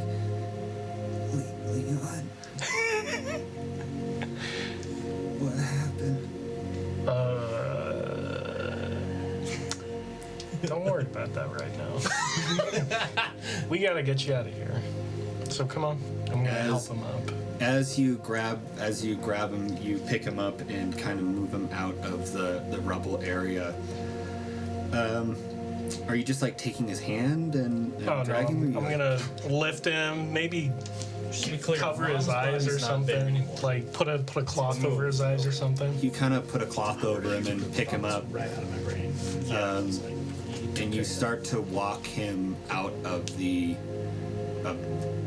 basically the rubble that is the house that he was growing up in. And as you start to walk past the cloth that you laid over Kara, he asks, "Where's Mommy?" Moved the body already. Oh, you already moved the body? Okay. Well, then, at that, roughly around that point is where he asks that. Fuck. She is. Really quick, who else is standing next to him?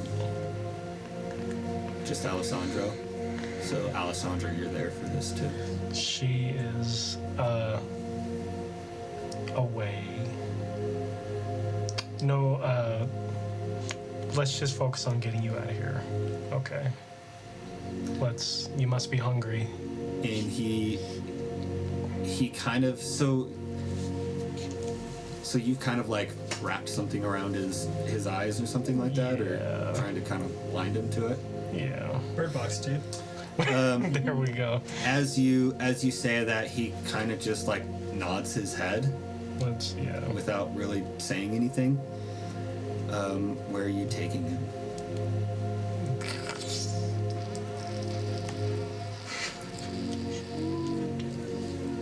Oh boy. So Yeros is outside at this point. Okay. He's been scribbling, walking, and he sees you come out. Yeah, The you Ephraim. see Leon walking out of the And he- rubble with a small child with a little band around his face. And Yeros, assuming things, just says out loud, and one survivor. Screams down, one survivor, closes the book, and then looks and realizes But it's too late.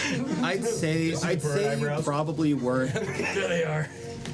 Maybe not saying it out loud, but like whispering to yourself. I muttered it. It's up this.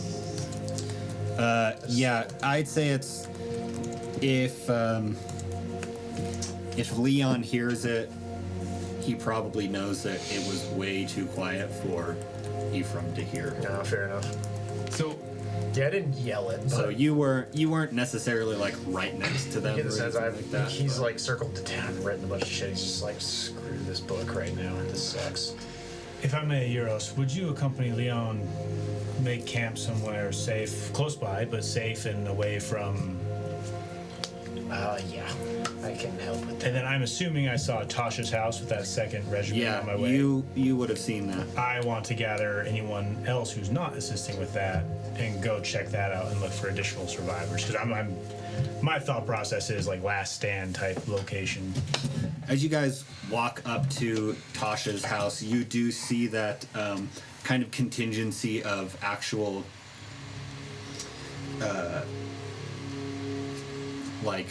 guardsmen, and it does very much look like a last stand in front of Tasha's house.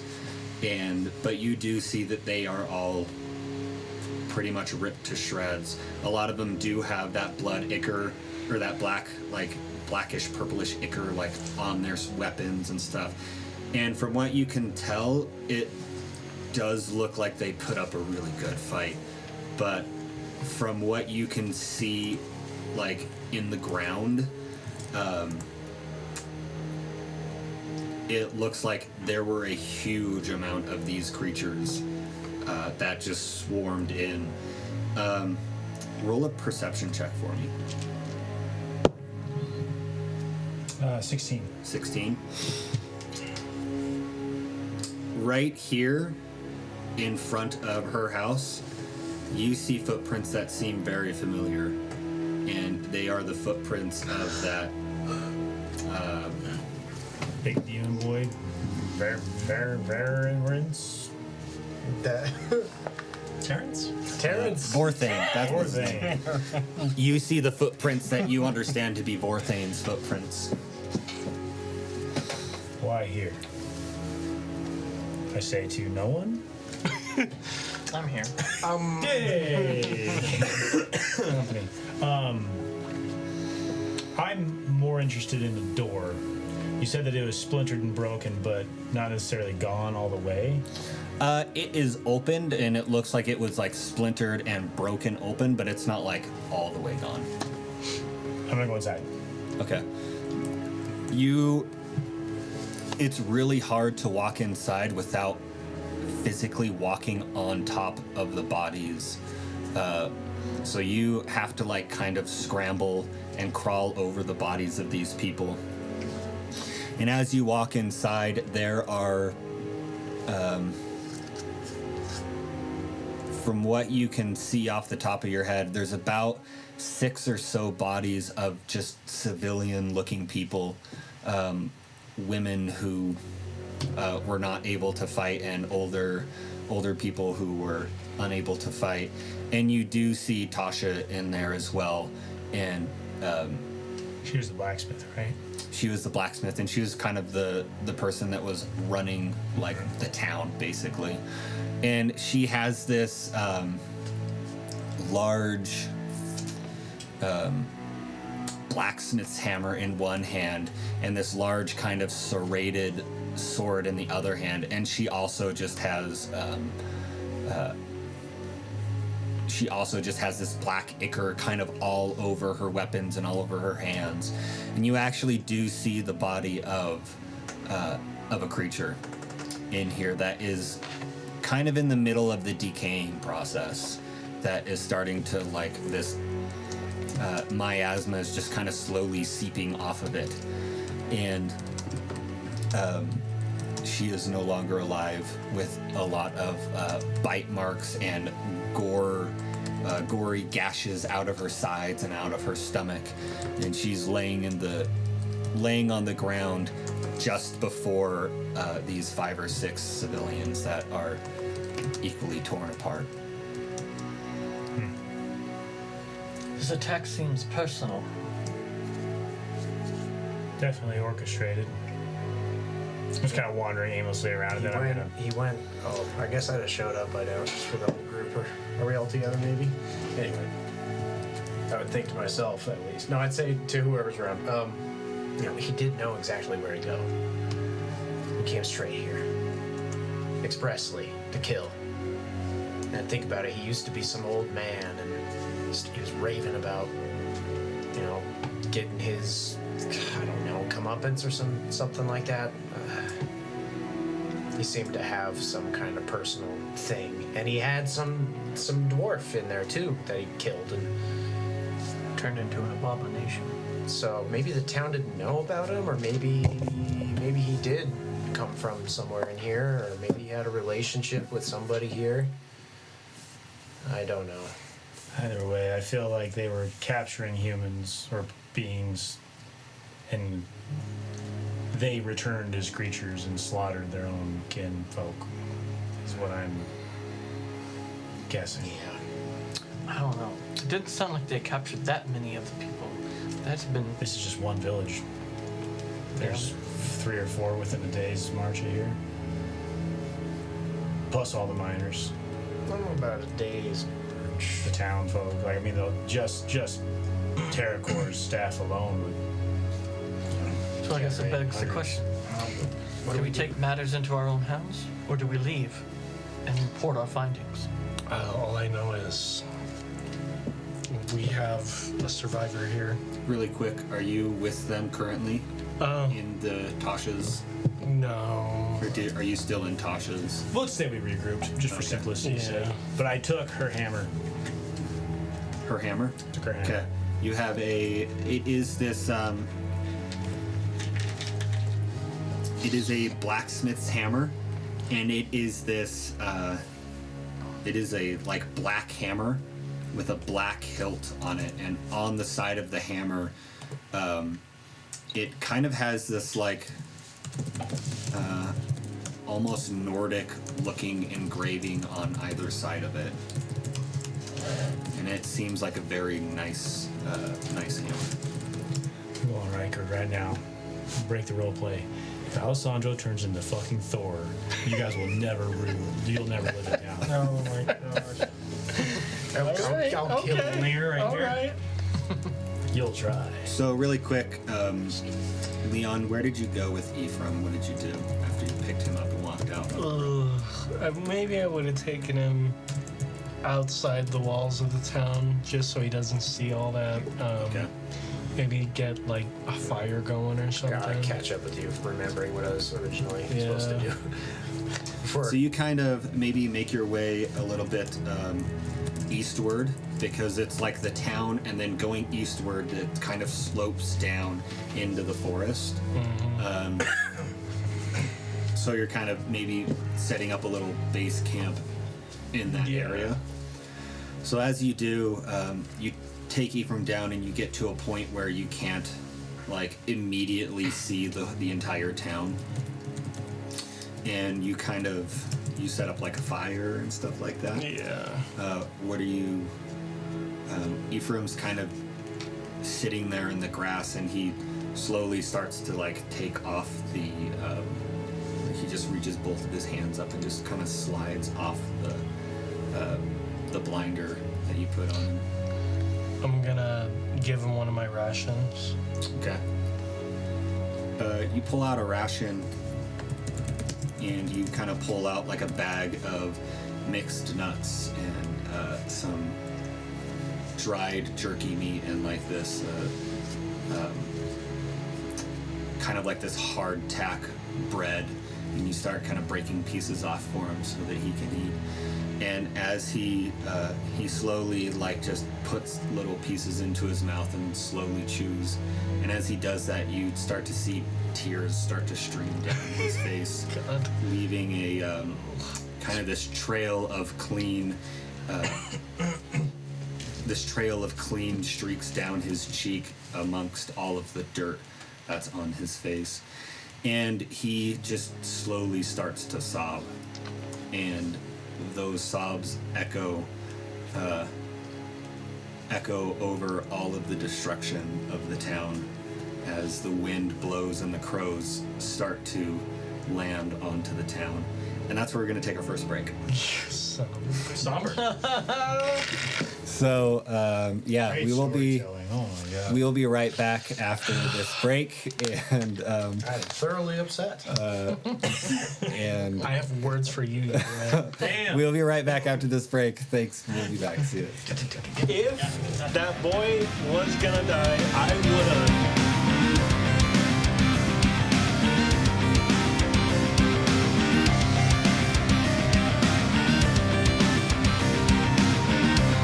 And we are back at the D&D game. So we're just coming back to. You guys had just found this village in ruins, and nearly everyone dead except the child Ephraim, which Leon has taken out of the town and kind of started a small little base camp. Does anyone have anything else they'd like to do in the town before we go? Burn it down. Agreed. Burn it. I have an idea. I think we should burn it down. I'm going to flick you. At this point in time, how large is your zombie horde gotten? Get ready. You dig holes. I wouldn't blame you. I'll approach you with the concept of funeral pyre, maybe? Be a lot easier than digging a mass grave. These are only for Leon.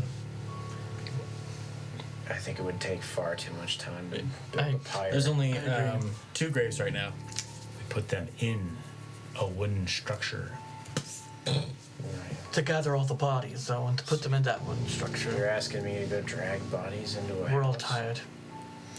There could possibly be up to 100 or so, What- or maybe more bodies. What in if this you town. used your fungus to cover all the bodies, so people don't have to look at them?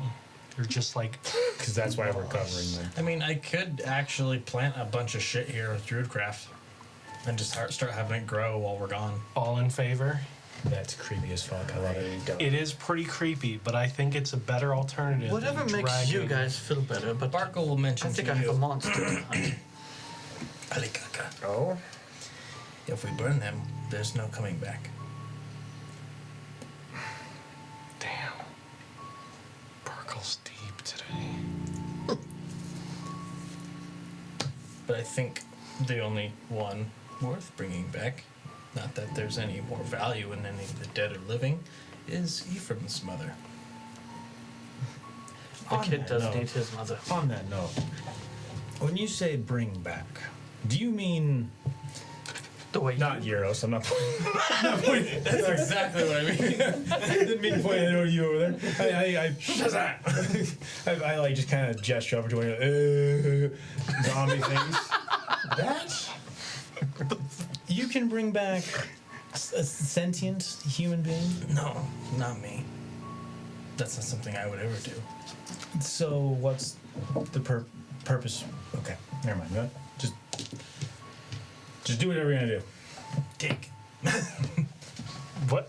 So the zombies start digging They're probably, I don't know, because they're digging shallow graves for 2. for 2. Okay. Who is the second person? Well, Barkuell assumed it was going to be for Ephraim, but then when Ephraim walked out, just kept having them dig the other hole for maybe whoever. Okay. How about the leader of the village? And that's kind of what I was thinking, but Barkuell really doesn't care who's in it. Awesome. It's like, Hell yeah. extra hole. Okay. So I mean, 2 zombies digging holes. It probably takes them 15 to 20 minutes to dig a shallow grave. Sure. At a certain point, you go and pick up the body and take it there. And Yeah.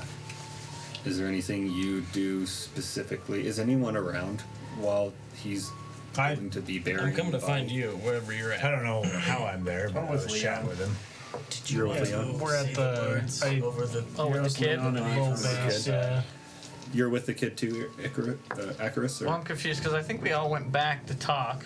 So are we going back into the village to do some burying? Is that what's I'm happening? stepping in the village the whole time. Okay. If I mean, Ephraim knows that his mom's dead. Is that the insight I get, or should I roll for that, or what? It's not visual confirmation. Yeah. He's crying, so I can only. I mean, he gets what's. He's either really stressed, or he gets it. Yes. I kind of leave the answer to that up to your character's insight. Fair enough. Not necessarily something you have to roll with, but what does your character think? My character thinks he knows. I'll actually go wandering while you're still digging the holes. I'll go wandering over to the camp or find out wherever you're at and kind of pull you aside away from Ephraim. And Barkuell has the graves ready. I say, and Barkuell has the graves ready. This might be Ephraim's only opportunity to say goodbye.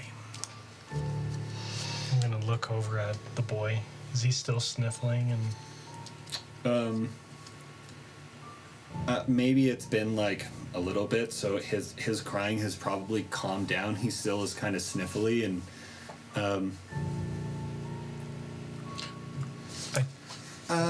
I'd say he's just kind of sitting there, and he's definitely still crying. Actually, Okay. yeah. I'm gonna walk over to him. I'm trying to gauge the amount of time that's gone by since.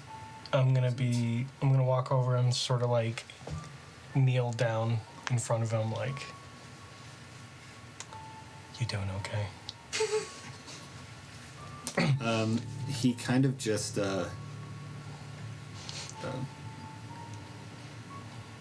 he just like slowly puts like another like piece of like dried raisin into his mouth and is like just he doesn't really like respond like verbally. He just kind of like looks down. I cannot believe I'm the one that has to do this. I'd interrupt, and I'm like, "What's your favorite food? Do you have a favorite food?" I like kind of to distract him a little bit, but then also I was gonna prestidigitate the flavor of his favorite food in the rations. Can you do that with Yes. prestidigitate? You can change the way things taste. Yep. You can change the sensory output or input of the human. or the And I thing. tell him like, I just like vegetables and rice. I'm pretty boring. He says he like just kind of like this really like when you have a little toddler that's really upset or like has been crying and you ask them a question and they respond in like a really soft Yeah. voice and he's just like candy.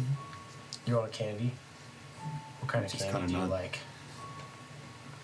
Suckers. What? Okay. All right. And I just sort of just reach the pointed finger out, just and then be like, try it. The flavor lasts an hour. And so he tries it and then he Something You that see he could he, actually like- kind of suck on for a minute, yeah, I guess. and he starts to like suck on the piece of dried fruit for a while as it tastes like his favorite candy. yeah. On the prestidigitation note, I spoke with you and said, let me know either way if you want to bring Ephraim up there. And I'll go up. And you went to find her, right? Bodies by the hole, I'm assuming, or right? I'm going to use prestidigitation to get her basically cleaned up and, get the wound covered and do the whole thing. So, back onto Leon, what are you doing? He sat down and asked him if he was doing okay, and he kind of just looked down in a sad kind of way. And Yeah. Yeros did the did that, and then I prestidigitation just looked thing. back at You're you like- still kind of sitting there with him. What are you doing? It's too much for a kid. Yeah, what are we gonna do with him? There are a couple of villages nearby. Are they? Well, That might be best for him. He's lived here his whole life. You shouldn't take him like to some big city. He'd just be put in an orphanage. I know he has to. It's probably the one time he gets to say goodbye. But I assume you guys are talking about this like away from me. Yeah, I was supposed to be stuck around above him. How you Yeah. doing? Listen, what are we going to do with this? I'd be like, You good at I anything? know this I might have be his enough only charisma chance. to know to not fucking say the shit right in front I of know him. this might be the only chance for him to say goodbye to his mom, but I don't even want to take him over there. You have a cleric. You. He should know that. He Did should you know the come truth. over to her? Yeah. Lenore. Barkuell's over there really poorly explaining, like, you say the words over the bodies. We put him by the hole. Lenore. All right, let's do The box this. in the hole. Okay. Oh, I'm gonna walk over to the boy, kneel down again. I'm like, hey, do you know what happened here?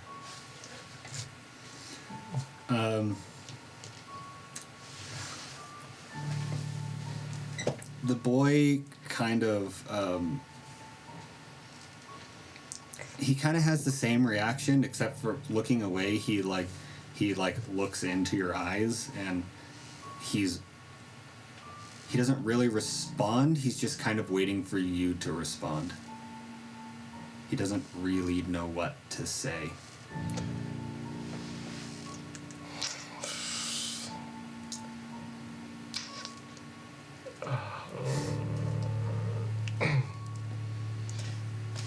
How about you,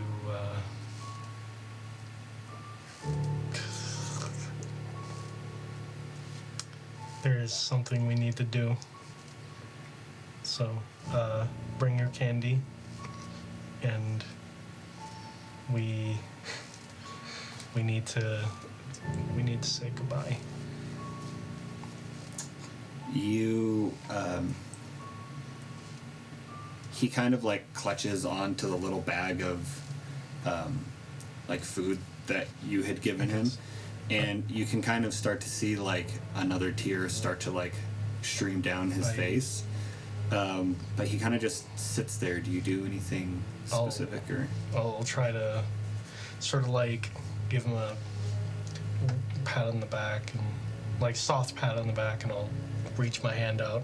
he takes your hand? I'm like, we could do this together. Let's go. So really quick, you guys are on the eastern side, like just off of the town on the eastern side, and the graveyard where Barkuell has made the grave is on the western side. So you either have to go straight through the town, or you have to walk around. Or Take the long road, you know? We'll take the long road. but yeah. also walking around the other direction, I'm just throwing this out there because you put the blindfold on the kid first. Like, he will be able to see the town, like walking up and around. He eventually will be able to see that town in like fuller detail. But like that's okay. We're going to say goodbye to his dead mom. Can make it easier and just piggyback him. Yeah. Yeros just says, I mean, he's a toddler. He's probably like 5 or 6 or something "Oh, like something that. 5 or 6." He's, Yeah, even he's better. very young. Just throw him up. You might Yeah, want to well- cover his eyes. I'll piggyback him, That's all I gotta get. like, Actually, and maybe I'll give him my my blindfold again. Oh, blindfold? Blindfold? Yeah, take him straight through, Okay. and I'll just tell him just stories about my various rogue dealings. Okay. As you're kind of walking him through the town to get there Yeah, with with his the blindfold on. As you're like piggybacking him there, you're telling him stories and about some of your roguish deeds that you've done, and eventually you get through the town up to the graveyard, and he doesn't really respond to anything you're saying. He just seems to kind of be almost numb inside. And you guys finally get to the grave, and is everyone there standing at the grave? Pretty much. I think during that time, before checking in, Barkuell and Leonore and Alessandro have made it more presentable. Okay. So- Yeah, I'd say you guys have cleaned up, especially with prestidigitation Does anyone have like mending or anything like that, or? Barkuell's plan is literally to druid craft everything over to make it prettified. Oh, Just can't see describe those things. describe what you do with Druidcraft then. Well, Barkuell's version is he kind of like waltzes about. He just kind of extends his hand over like an area, and his spores kind of leap off, and they kind of basically imitate regular plant life with like little spores and mushrooms and stuff. Look like they Okay. kind of have leaves and whatever and vines, and they cover gore. They cover the broken bits of some houses, and then sprout almost like flower, like little buds all over the place. Okay. So yeah, she's kind of now covered in what used to be these. Or at least not on her. On her, you cleaned her up, right? Oh, okay. So she's not cleaned her like up. covered in these. But I will cast Gentle Repose on her. What does that do? Preserves the body for resurrection. Oh, okay. Yeah. So she, as you cast that, her skin tone goes from like a gaunt. Her skin tone and her like complexion goes from like a gauntly look of someone who's been dead for. Can't become undead. No. Yeah, from a gauntly look from someone who's been dead for probably quite a few hours now to. She looks like you can see the color come back into her face, and you can kind of see like her figure come back into her face, and she looks mostly like she's just sleeping now. And you guys have done your best to clean up the blood off of her blouse, and now it's just kind of a. She's kind of just wearing this like very light blue and white dress, and you guys, and she's surrounded by small flowers and like very colorful mushrooms just around the body as you guys as Leon makes his way up with Ephraim.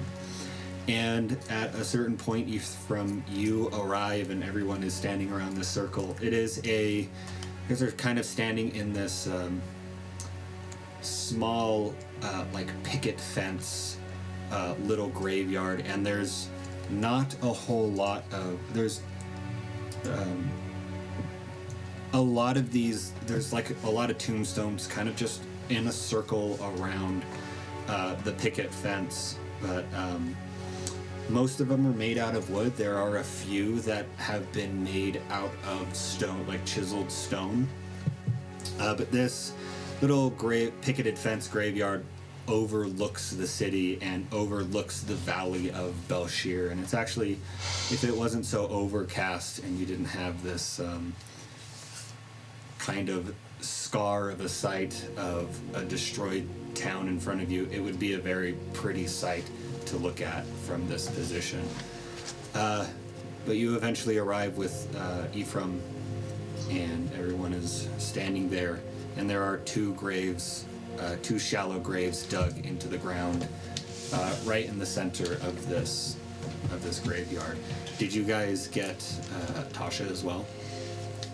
Let's say we did that so that Ephraim doesn't think we're about to throw him into a grave and his mom. Okay, I'd say Tasha is also there. I don't know if you want to like just cover Tasha or if you want to do the same kind of cleaning. I would have done the same. I can Gentle Repose her too. Or you can do that if you want, but I would have done the same while they were all. Yeah, you guys get there. You put Ephraim on the ground, I assume. Yeah. What do you do? I'll let you kind of take the lead on what you are going to do. And Don't worry, we're all here for you. everyone's here. Yeah. Okay.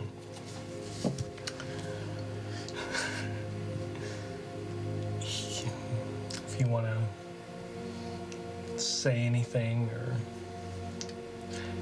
I guess I'll go. I only met both of you for a day, but it's just a shame. But the good thing is, and I point at give you from a touch. You are still here. So I know you're young now, but it's up to you to keep her memory alive. And you make your life the best of it.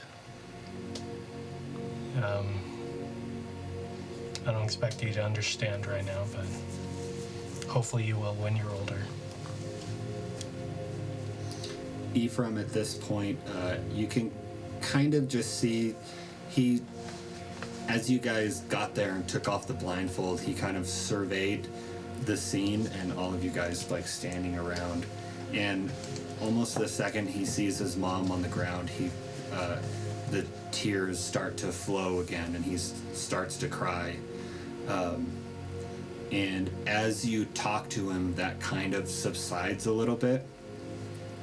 And at the end of what you say to him, he just reaches his hand out and like his small hands grab onto your hand and he just like holds your hand for a minute.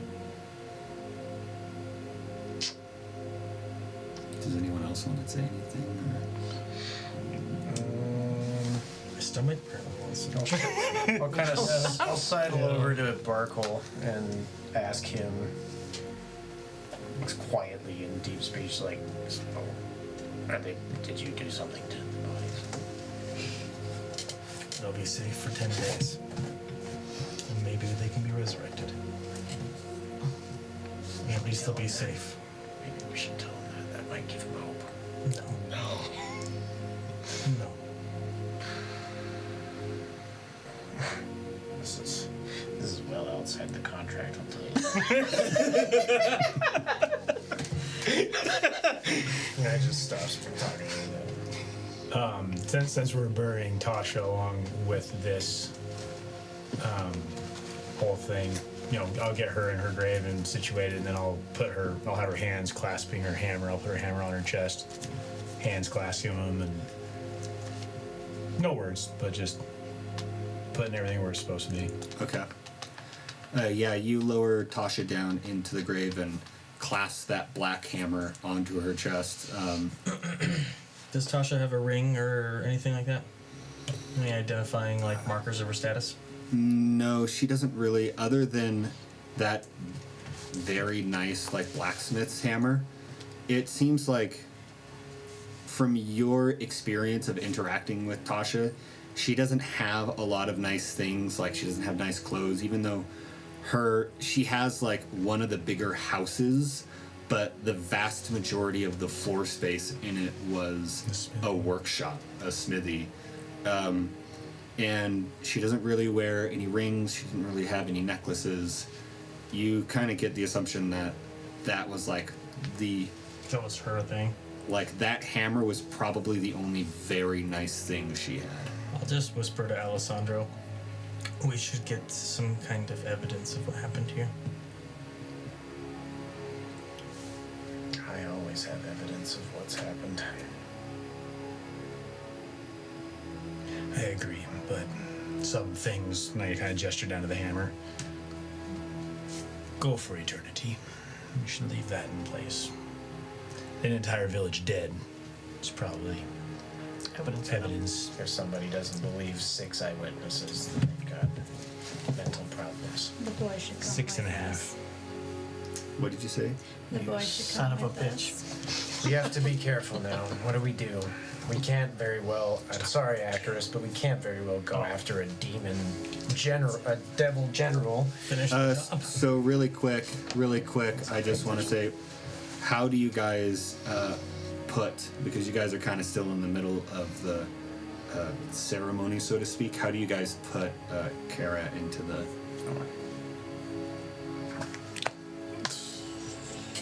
Just kind of pick her up and lay her down into there. Gently. Who wants to do the honors of putting her in the grave? Barkuell and Leonore? Yeah. And then We I'm deal gonna, with that all the time. while they do that, I'll use my Legionnaire's hand, invisible Fuck it up. mage hand, to hold her head. Okay. So that doesn't blip. Okay. Nice. Yeah, you do that, and it is a very it looks very peaceful the way you guys set her in, and as that is happening, Ephraim is still holding your hand, and at a certain point he kind of just like tucks in and like wraps his arms around your leg and just hugs onto your leg while he's watching that. You have acquired one human child. I have a son now. Put that in your inventory. And you guys lay her down into the grave, and I'm gonna say you walk away as they start to put the sand or the dirt and earth back onto both of those graves. And it takes probably 10-15 minutes, and eventually you guys probably meet back up at the little base camp that Leon had set up.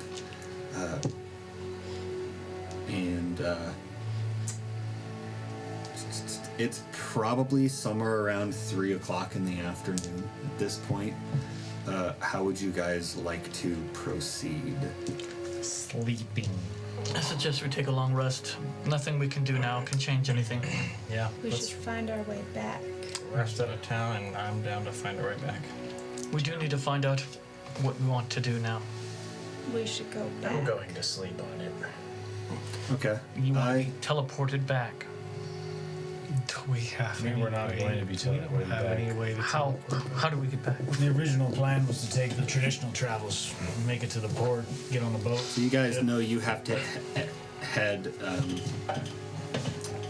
in an easterly direction. You guys are on an entirely different continent Oh, than God. the one that you originally started from. We gotta send a message at least. But you guys are going to take a long rest basically right now. Okay. I'd say everyone, you guys settle down and you settle into your basic routine of taking watches, and the night goes really without any problems, other than the sound of crows off in the distance. There is nothing else that kind of sounds off. It is a really quiet night. Go ahead and mark off a long rest. That feels great.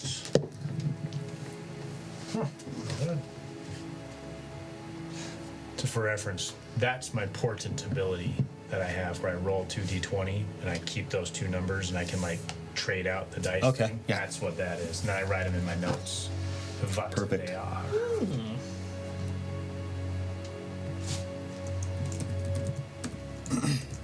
So you guys wake up in the morning. It is the overcast has started to subside. Not quite all the way, but it is a little bit brighter than it was the day before. Really quick, I just want to ask: is it pretty much the main agreement of everyone that you're all going to travel back together?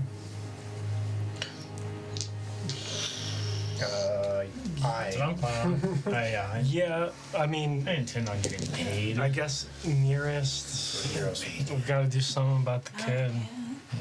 Well, I'm going to be blunt. I'm not about to take a kid to the doorstep of a devil. What, we're going after the devil? No, we're not. At least those who don't have. Not right now, no. I don't know. Well, I'm just Well- gonna be blunt. If we leave the kid here, he's probably gonna die. Well, then we're not leaving him here. Besides, I know a place he could probably go if we go back and take him with us. I think we may have to. Texas? I look at Akrius and be like, I know That's you really how want you to hunt, arm but people and make you them gotta, hit you gotta people at least like take me. You can come back though. I might What be is amenable to that. what does your Awesome. character think about what I he point wants to over do? and I'm just like, we might even be able to get a new contract, get some more money out of this. You don't have to fight a demon lord for free. I'm a going devil. to roll What is that thing? odd or even. What? Deciding what. Just, I mean, before you roll, I want you to think about what your character truly thinks in this moment, and I mean, it's one of those. I know it's a really hard decision, but I want to see. I would prefer if you try to make a decision without rolling. if that's all right. Because I could go either way. I know, but it's What are you going to do? I'm a hunter. I hunt monsters. So you're going to I have a find track it on him. and then die. I'm not being insulting here. I'm genuine. The 6 of us barely survived. You alone, It's been single-handedly, Okay, now you're being are going to try. it's been Sorry, that was so. now. more than a I'm day. going to try to take down an army, not even just the devil demon thing, but an army of them. Or we can go back, get paid, regroup, take care of the little one. I, for one, am not above going after this thing, but The problem is the longer we let that thing free, the more damage it does. we're never going to catch it. It's, We it's also been need an army ourselves. it's been 2 days. It's probably full health by now. really quick just to throw in. If you can still feel that it is basically north of you, and it doesn't seem like it has varied very much from just Left or north. west or east. But I can't tell if it's getting further away. I just know what direction. You have no idea. And that's where you just know that it's northern. And Fenroon, the village of Fenroon, and like Fort What's Its Butt, are to the north, right? Because north is right on the map. Okay, Yep. There are I've marked it. Unless it gets dispelled or cured of my curse, I'll know where it is at all times. Oh, well, that's very useful for sure. spirits. Hopefully he doesn't know he's marked. He seemed smart, but you never know. Might have missed that detail. At the end of the day, go back, get paid, regroup, go from there. And I would highly recommend you don't go after that alone. Well, I appreciate you being so concerned for my well-being. Gonna Be concerned. resummon Squeaky, Okay. but not undead. Not undead? Okay. What does Squee Squee look have like a bow not for that, undead? but what? It's albino ferret. Albino Have you ever ferret? seen the ones that live in the Arctic? Oh, yeah. Or those kind of frozen tundras? Kinda Stupidly sounds cute. And it's just gonna go play with Ephraim. Oh, okay. Ephraim. Writing. Ephraim But has. me and my zombie boys are hanging out way the hell away. Because there's 3 of them now. Okay. Barkuell learns respect for living. Hey, Barkuell had die. respect for living creatures. Barkuell So- realizes that most other creatures don't see dead things the way he does. As That's a new one. as that's good. As Squee Squee kind of appears in the snow, you guys, everyone sees, and I assume you summon it from a ways away, so Squee Squee kind of has to travel. And you guys all of a sudden see this little white ferret just kind of jump into your sights and kind of climb up the boy and snuggle with the boy. And the boy, being kind of somber and still pretty sad about it, you kind of start to see like a little grin in his face as he, like, this weasel snuggles into him, and it seems to have lifted his spirits a little bit. I make the ferret smell like roses. Damn, that's a nice Ferret stink. Okay, fine. I hope you Daisies, never I don't know. forget. I'm gonna whisper to Squee Squee disappears. to this one, like, I hope you is never that what forget. Squeeze Squeeze supposed to look Just like? defaulting back That's into his Squee Squee. I creepy thought that group, was and just then a comes friendly running up at the ferret. kid. That doesn't Gotta ease them into it doesn't- nice and slow. Yeah, no, Crossed over the knife. So, Yeah, me too. I didn't at realize it this could've been point, two beautiful are you creatures. guys all have decided to travel together, or okay? Looks like it's all of us. You guys start to Ephraim, make you your in? way. And you are. No, he's not in. You in, bud? You got this, right? You guys start to make your way eastward. Eventually, you run into a band of orcs. Hey, buddies. Hang on. For record, I would not have gone back into the hunting grounds. Okay. The orc hunting grounds definitely would have tried to We circumnavigate. have a we can do it. Yeah, we To have travel back through it. I don't think so. It says right here. I think it only said we could get 2 It homesteads. says right here. Can I make a deception check to modify? Oh, right here. You're gonna try and modify like. Contract? I mean, Nothing I on also the have- contract says anything about returning. To be fair, they also don't like me, so. Could I make actually? Here's something. There's a road. Kenkus have the ability to like make perfect copies of things, or at least they can roll to. I think. So I can try to make a perfect copy of the contract, but modify it. But I have to have. Or we could just go well, let me Fine. How So long I'm would it kind take of- to go around? He's trying to narrate. let me just go into this thing right now. Sorry. You guys make your way eastward, and eventually you run into another band of orcs. This one being like a different band, and they're not necessarily hunters, but they're just like, what's the term for it? Just kind of like scouting around.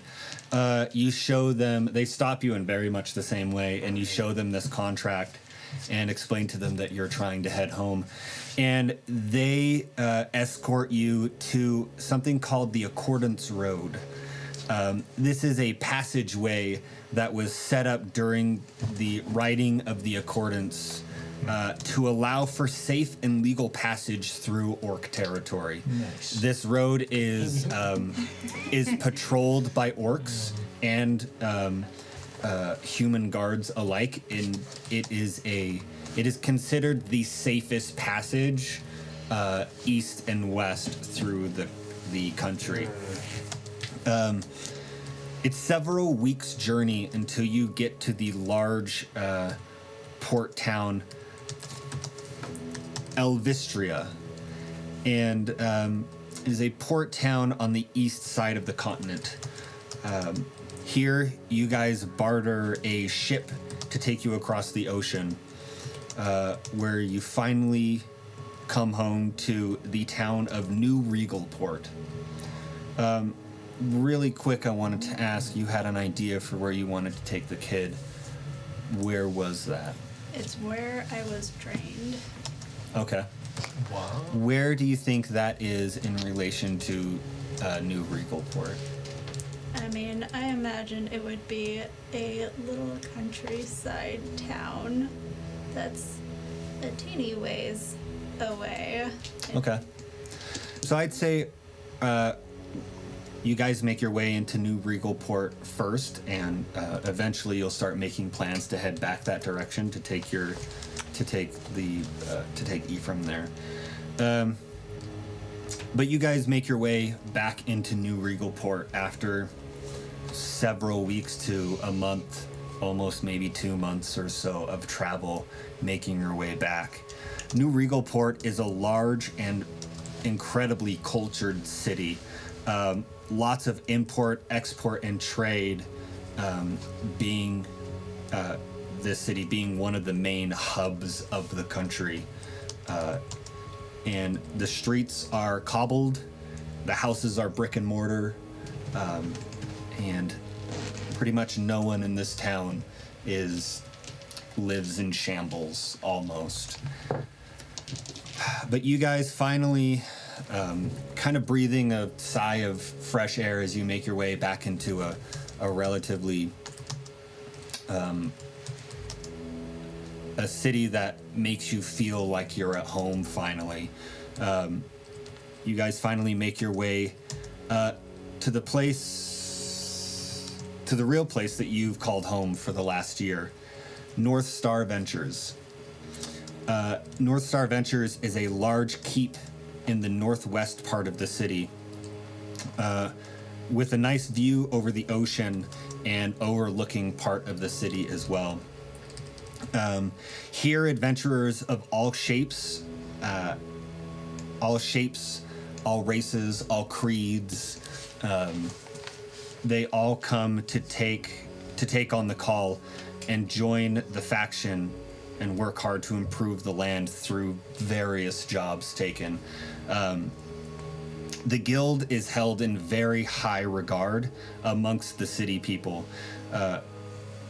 And when you guys enter the keep, you are greeted with a hero's welcome. Both new and old faces that you recognize come out. They offer you drink, they offer you food, and you guys get to sit down with everyone and have a chance to regale them in your adventure so far. And it's almost like a play sitting here. They all are sitting there eating their food, listening to you guys tell about this tale that you have gone on. And there is quite a long time of resting, at least a long time. By a long time, I mean like several hours of being there. You've taken your packs off, you've gotten food, you've had a little bit to drink. It's not a long time before an Aarakocra comes out, and he's kind of wearing like this nice fitting suit. He comes out and he says, the captain would like to speak with you and have a chance to debrief you if you are ready. And you guys know this Aarakocra. He is kind of the captain's Squire. assistant or squire, so to speak.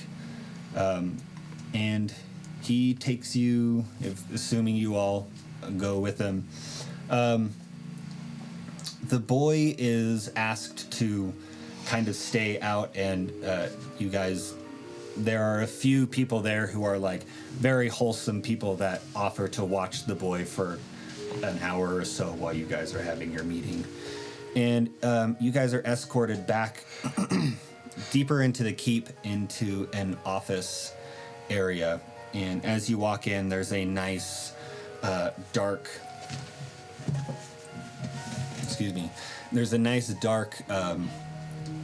wooden carved desk with these windows right behind it, and these large bookshelves that reach up to the ceiling, roughly about 15 feet tall.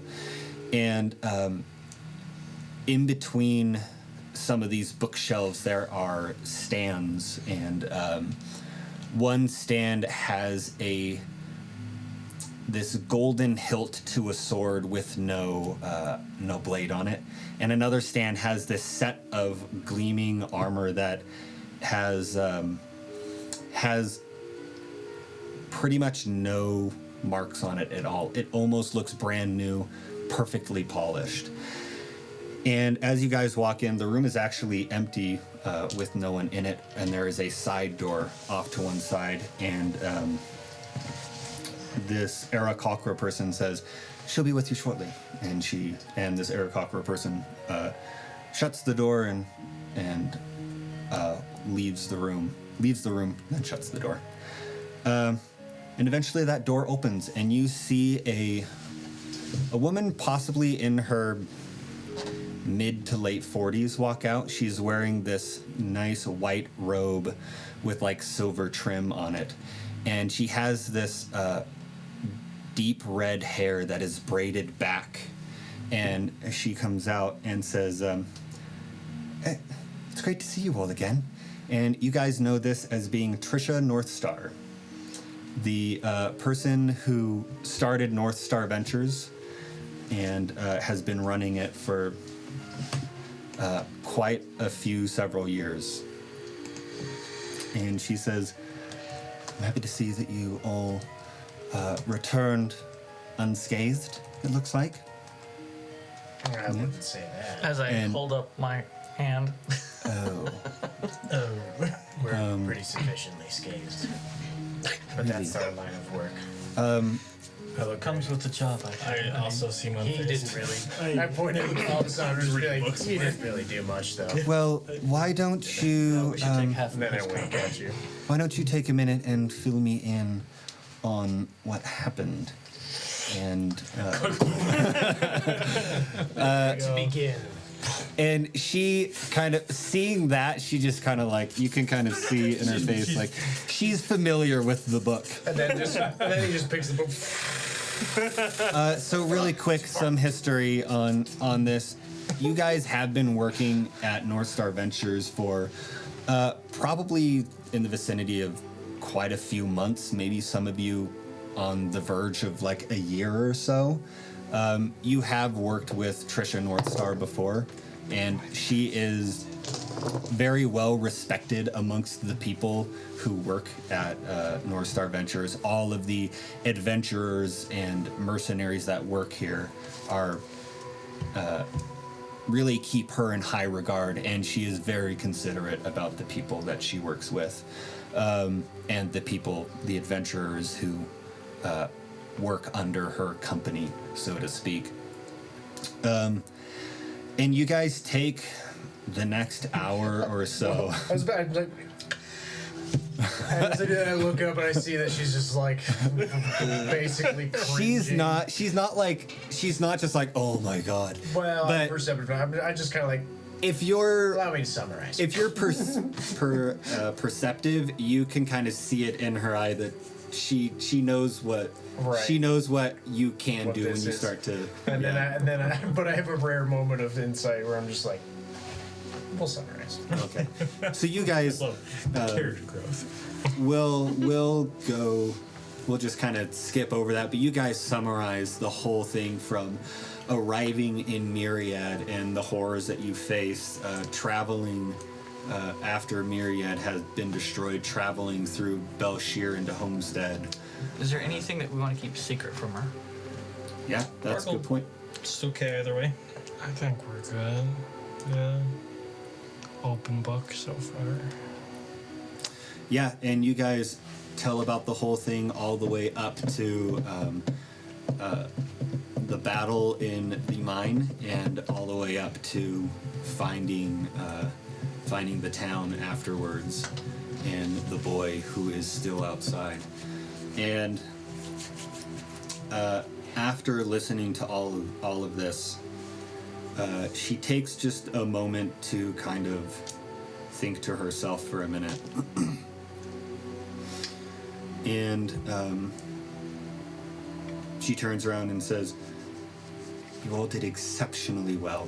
This was a incredibly difficult mission that you all were asked to go on. We have another mission we'd like you to go on, and also some explanation. But first, we would need you to sign basically contracts of NDAs. Confidentiality.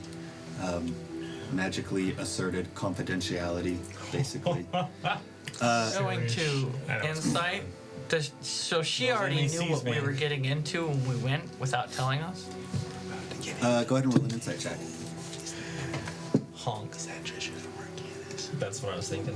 It is Trisha from the other buddy. game. Trisha Northstar. Love that. Yeah. There's no way he chose my wife's name twice. So, That's a 13. That's awesome. just so everyone listening understands, Trisha Northstar is a player character Yep. from earlier in this Your player campaign's character. lore, and it was actually my character. Yeah.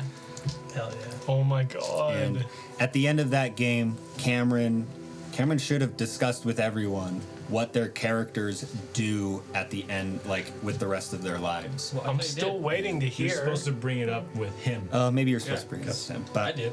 you were rolling an insight. Yeah. I gotta ask him. What did you get? 13. 13. You get the sense that she was under the understanding of what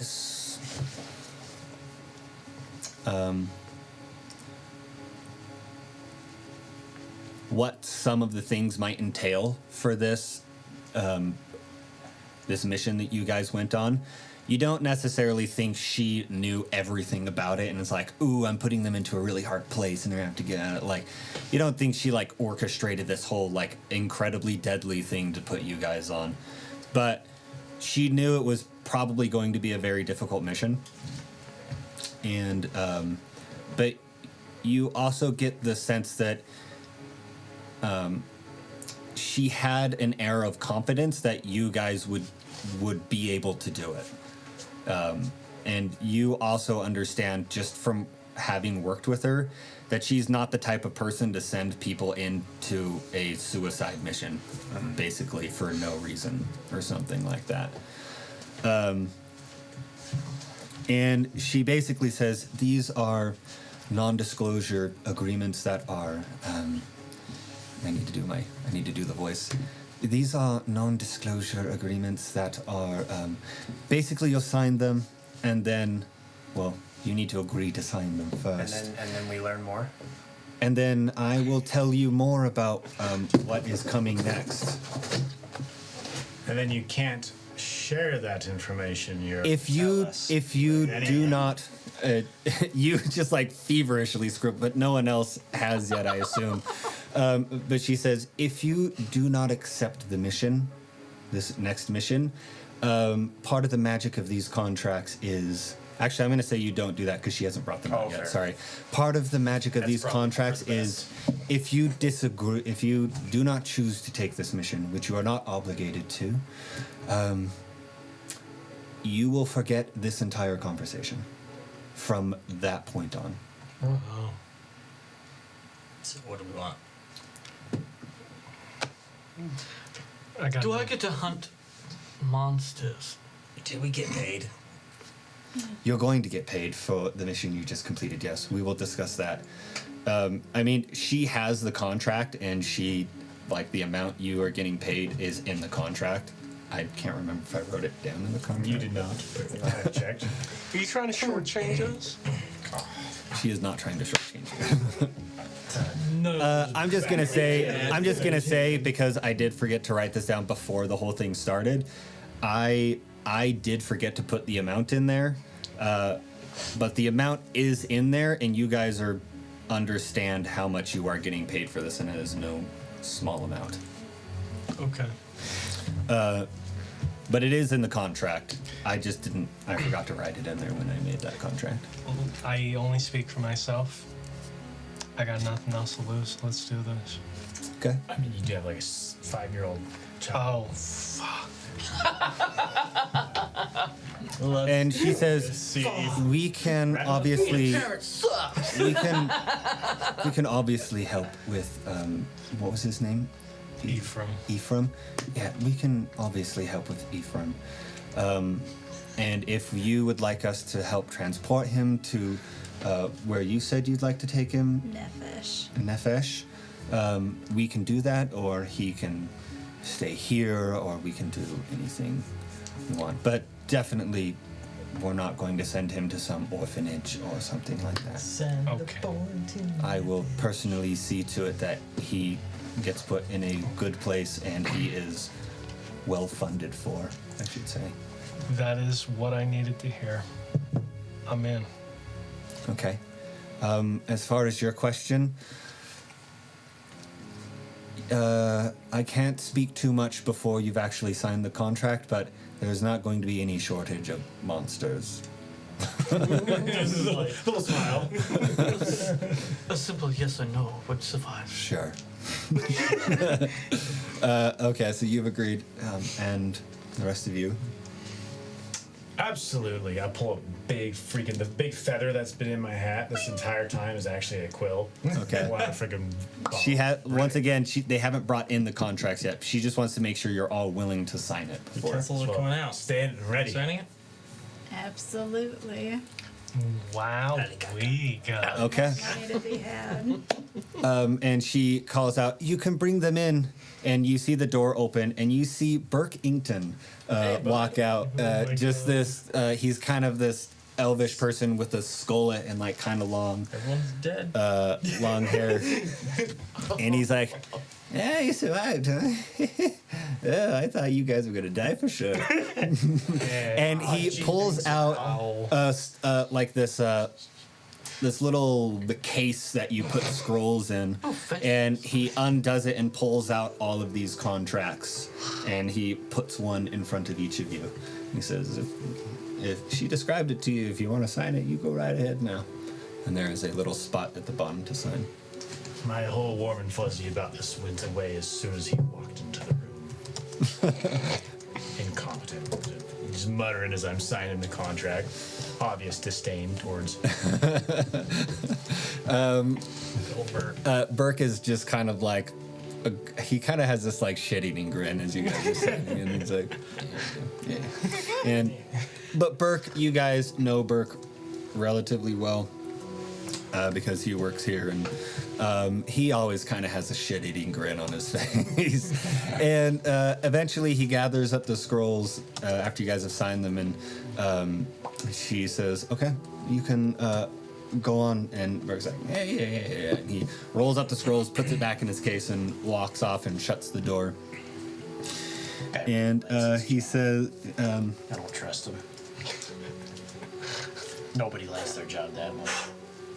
Well, You got something against stoners? I'm just saying he's a stoner. No, that's not his. He's on something else. and she says, at this point in time, you guys will, if you choose to accept this mission, you will no longer be employees of North Star Ventures. You will be employees of a different group altogether, a very secretive group, and I like secrets. I am no longer going to describe any more of it to you. You can come in now, and you guys see this dwarf walk in with short blonde hair, and he walks in, closes the door, and he's like, "Hello, the name's Nolly." Oh my god. Really quick, Jeff, do you want to describe what Nolly looks like? Well, let me refer to my notes from like 5 years ago. I still have his character sheet, I think. There he is, Nolly Shadespeaker.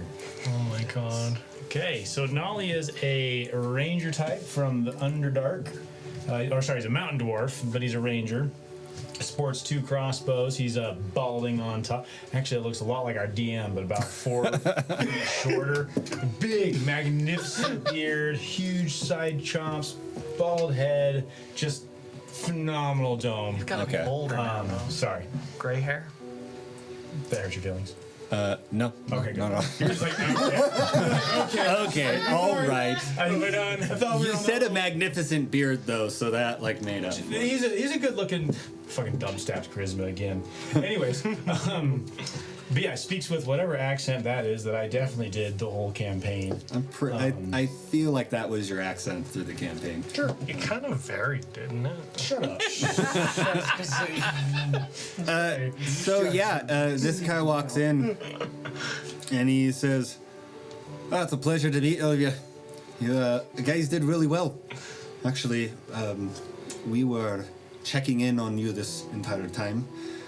We, although our organization does not particularly have a name, we were the ones that set up that contract, and we kind of were pulling the strings with the Gilded Sworn in order to get that contract in here. Who are we? Well, we are a particular group of people who are... All right, buckle up, because it's kind of gets really crazy. There is a being that walks this earth. Is pretty much the only real reincarnate of a god that ever really... And he stops, actually, as you start to write. Huh. And I'm just like, I honestly don't know what he thinks about you writing all of this down. He's like, Bro, what are you writing right I there? think you gotta stop writing. Oh. That looks rather what is the term? Incarnation. No. I just turned back and I'm like, What is it? What's the term flammable? where you like impulsive? That looks rather impulsive for you, is it? I'm sorry. It is I'm gonna have to become- ask you not to do that. Yeah, sorry. I'm gonna say he I just like- catches that All of your before he book. brings The up secrets are some out. of this stuff. There's I'm like, gonna retcon that. there is a being, and then it stops. Yeah, and I'm it just stopped. like, Okay. I sort of look at the book, and I'm just like, Do you need to put that on a shelf for right now or something? it's fine. So there is a being Put it that away. is pretty much the only reincarnation of a god that this world has ever known. And like I said, he walks the earth. We are trying to stop this man. And we're also trying to protect the world from the evil that he's about to bring. So,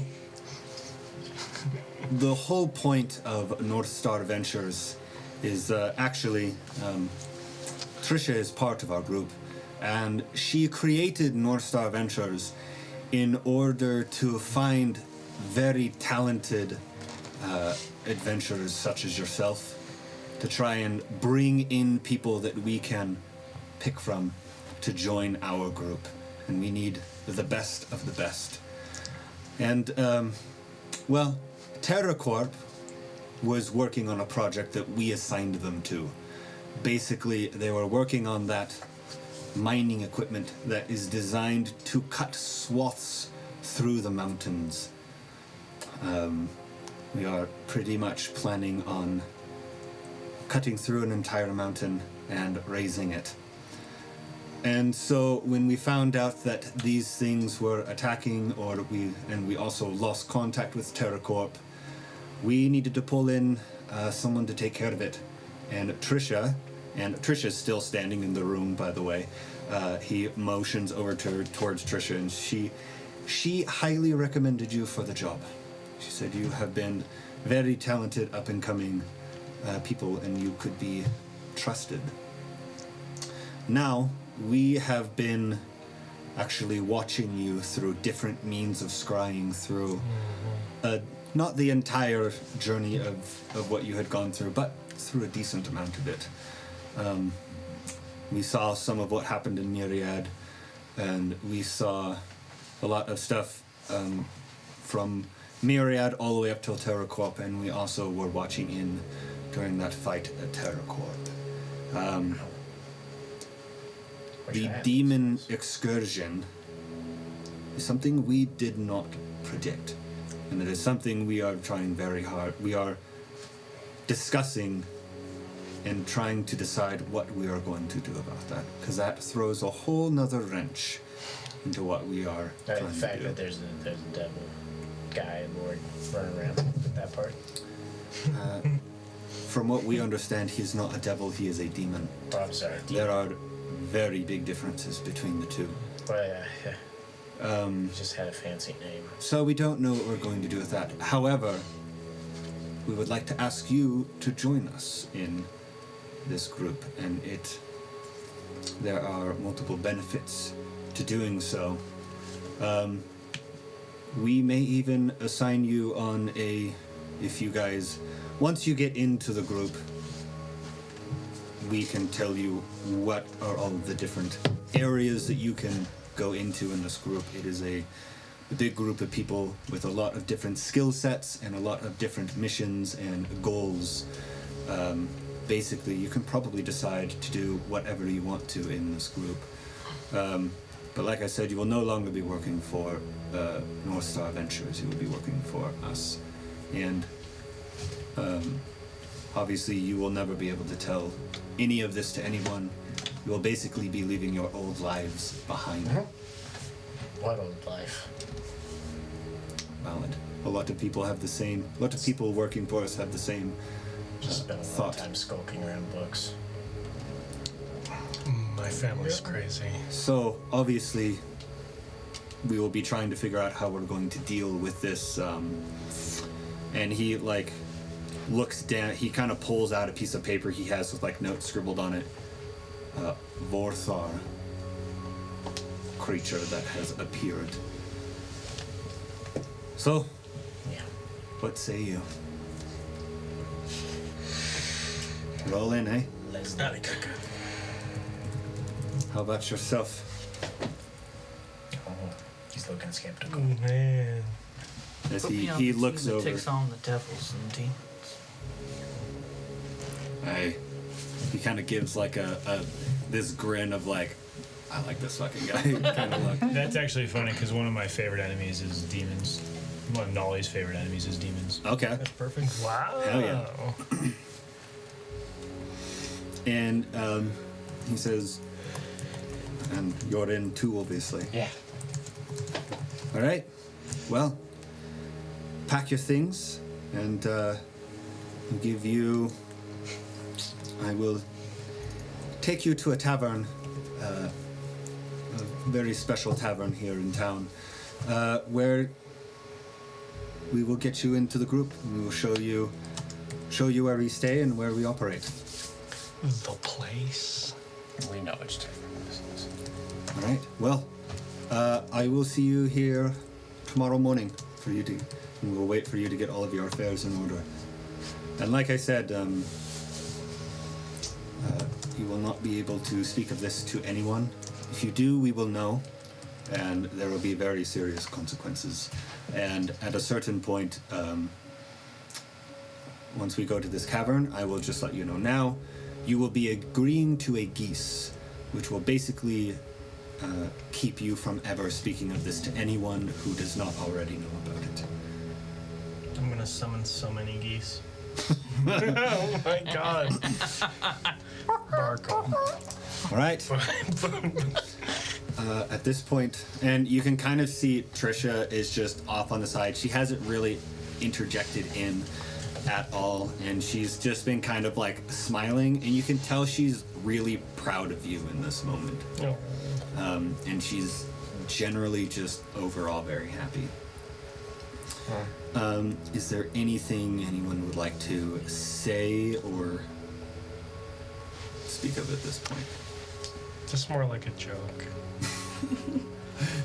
Tell us your joke. When Nolly said, "Oh, we've been keeping an eye on you. We've been like, I don't know," and I'm like, my first thought was, tell the truth. You were taking bets on whether we'd live or not, right? Absolutely. Yes. That's You're talking to the gambler who was hooked on drugs. Oh my god. That's there we go. If any of those characters were not part of the big bets on life or death of the party, Hope he lost money. And so you guys go and get your things, and you meet Nolly in the morning, and he takes you to this tavern, which... I gotta say goodbye to Ephraim. yeah, forever. Okay. Jesus. Oh, man. Until he gets recruited to it. No, he's like 3 hours. Okay, let's do that really quick, because I have one last thing I gotta That's get true. to. Okay, that's true. Can we just say you... Yeah, I'm just gonna. Yeah. I'm gonna. You take a moment to say goodbye to Ephraim, and he is very upset, but he has kind of been having, like, since he got here, he's kind of been having a really fun time with a lot of, because a lot of the people here understand that kind of a background. There are a lot of adventurers that adventure for many different reasons, and some of them specifically want revenge. Some of them specifically are here because their loved ones were killed by someone or something that they're going after or something. So a lot of people really understand that, and a lot of people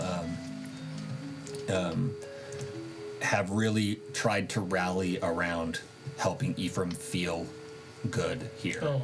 And so Ephraim feels like you tell Ephraim, and he is like scared to have you go, for you to like leave him, but overall he's okay, and you can tell he's gonna be in good hands. So you guys pack your things, and that is where your adventure starts again in a different way. See you next Tuesday. So no. Kind of conned us here. So You tricked us. You son of a bitch. there is a wind that blows through the valley. This is there's a wind that blows through the valley, and the grass and the trees kind of rustle with this white noise, and there is an orc with a jaguar helmet standing there, And you see that he is standing there with his entire hunting party with him. A band of very rugged, very capable orcs, all standing in a row, looking over a massive pit in the ground from an explosion that happened. The dust and the smoke has cleared from this pit, and from the sky, it is a relatively nice day. And they look out over the carnage of this explosion.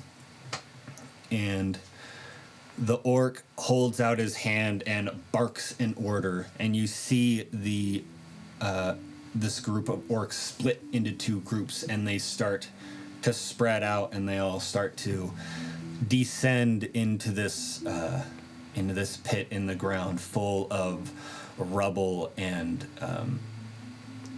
full of just rubble, basically. And they all start searching around, looking through everything, picking up pieces, digging through all of it. One orc with he has this like spear on his side, and he has this like giant mohawk with shaved sideburns, and he has these sharp little teeth. He has like these little piercings through his ears with like these sharp teeth, and he's just covered in animal furs and animal leathers mixed with this very nice like metal kind of integrated into all of it. He's looking through a lot of this rubble with a lot of his companions, and he stumbles across a large piece of charred, something just large and charred, and he like looks at it a little bit, and he's like, he thinks to himself, it's kind of weird. He takes his spear off of his back, and he kind of pokes at it with the blunt end, and this large shell of like crusty charredness cracks down the center, and there is this pinkness behind it, and he looks at it oddly, bends down and kind of pokes it with his finger, and it kind of like strings out as he pulls it up, and he rubs it between his fingers, and he's like, and then he goes to wipe it off on him, and it sticks to him, but it also sticks to his fingers, and then he's like trying to get it off of his fingers, and it sticks to all of his fingers, and as he like slowly starts to like, he almost starts to panic a little bit as he's trying to like get it off, and he tries to wipe it with his other hands, and it sticks to his other hands, and he's like, now he's starting to realize that like this stuff, whatever this pink ooze is, it's not coming off of him, and it's slowly starting to like build in onto his hands, and it starts to like crawl up onto him, and the leader orc with the like jaguar helmet, all of the orcs hear this one orc scream out, and as they turn around, they see this large pink mass of flesh with a skeleton, a freshly peeled orcish skeleton falling from it onto the ground. And as it screams out, all of these faces and hands push out of it as it screams out. One fresh, new, slightly green, but like droopy orcish face amongst the hundreds that are in all of the other faces. And you see this orc glare at this creature, and he pulls out from the side of his waist a massive greatsword with one hand, and as he pulls it out, it gleams, this Damascus steel greatsword. He pulls out, and he holds it up in the air, and he barks out this, or he doesn't bark, he roars out this war cry, and all of the orcs in the vicinity pull out their weapons, and they all charge in towards this pink mass of flesh. And that's where we're gonna end this game. Awesome. Guys, we made it to the end. I'm so happy. Woo! Can I just say, I'm impressed we fucking did it today. Yeah. Yeah, I thought it was Jeff, you know going to what be you're saying? another Believe it when it camp- I happens? thought another It just happened. When it happens. It happened. Do you believe it? So, guys, really quick, just some last words. I just want to say thank you to everyone for listening. Thank you to everyone here for participating and being a part of this podcast. It was great really pleasure. difficult getting through some of it, but eventually we got through it, not without our bumps and nicks. But once again, thank you so much to Randy and Beast Recordings for just being willing to put up with a lot of this. He's always setting up all the gear and stuff like that. So, and then thank you very much for everyone for listening. And it was super fun, and I'm so happy that we managed to finish the campaign. So And a big round of applause to Tyler. stop there. Stop there. It was really weird, and there was a lot of shit I fucked up. But oh well. That's great. I won't be able to sleep for several hours, so it's fine. You did a good job. Thanks for those nightmares. I also hope. Nightmares are going to be good. I also hope everyone is doing okay after the pretty heavy session. This is a pretty heavy I'm never going to session. look at Siliputty the same. You'll never Okay. look the same. Well, thank you so much, everyone, and have a good night. And we'll see when the next campaign's gonna come. I suppose. Slimy dreams. Dungeon boy! Dungeon boy. Never again. Stories of the Salt Knight. Stories of the dungeon. Something wrote that in the Yeah.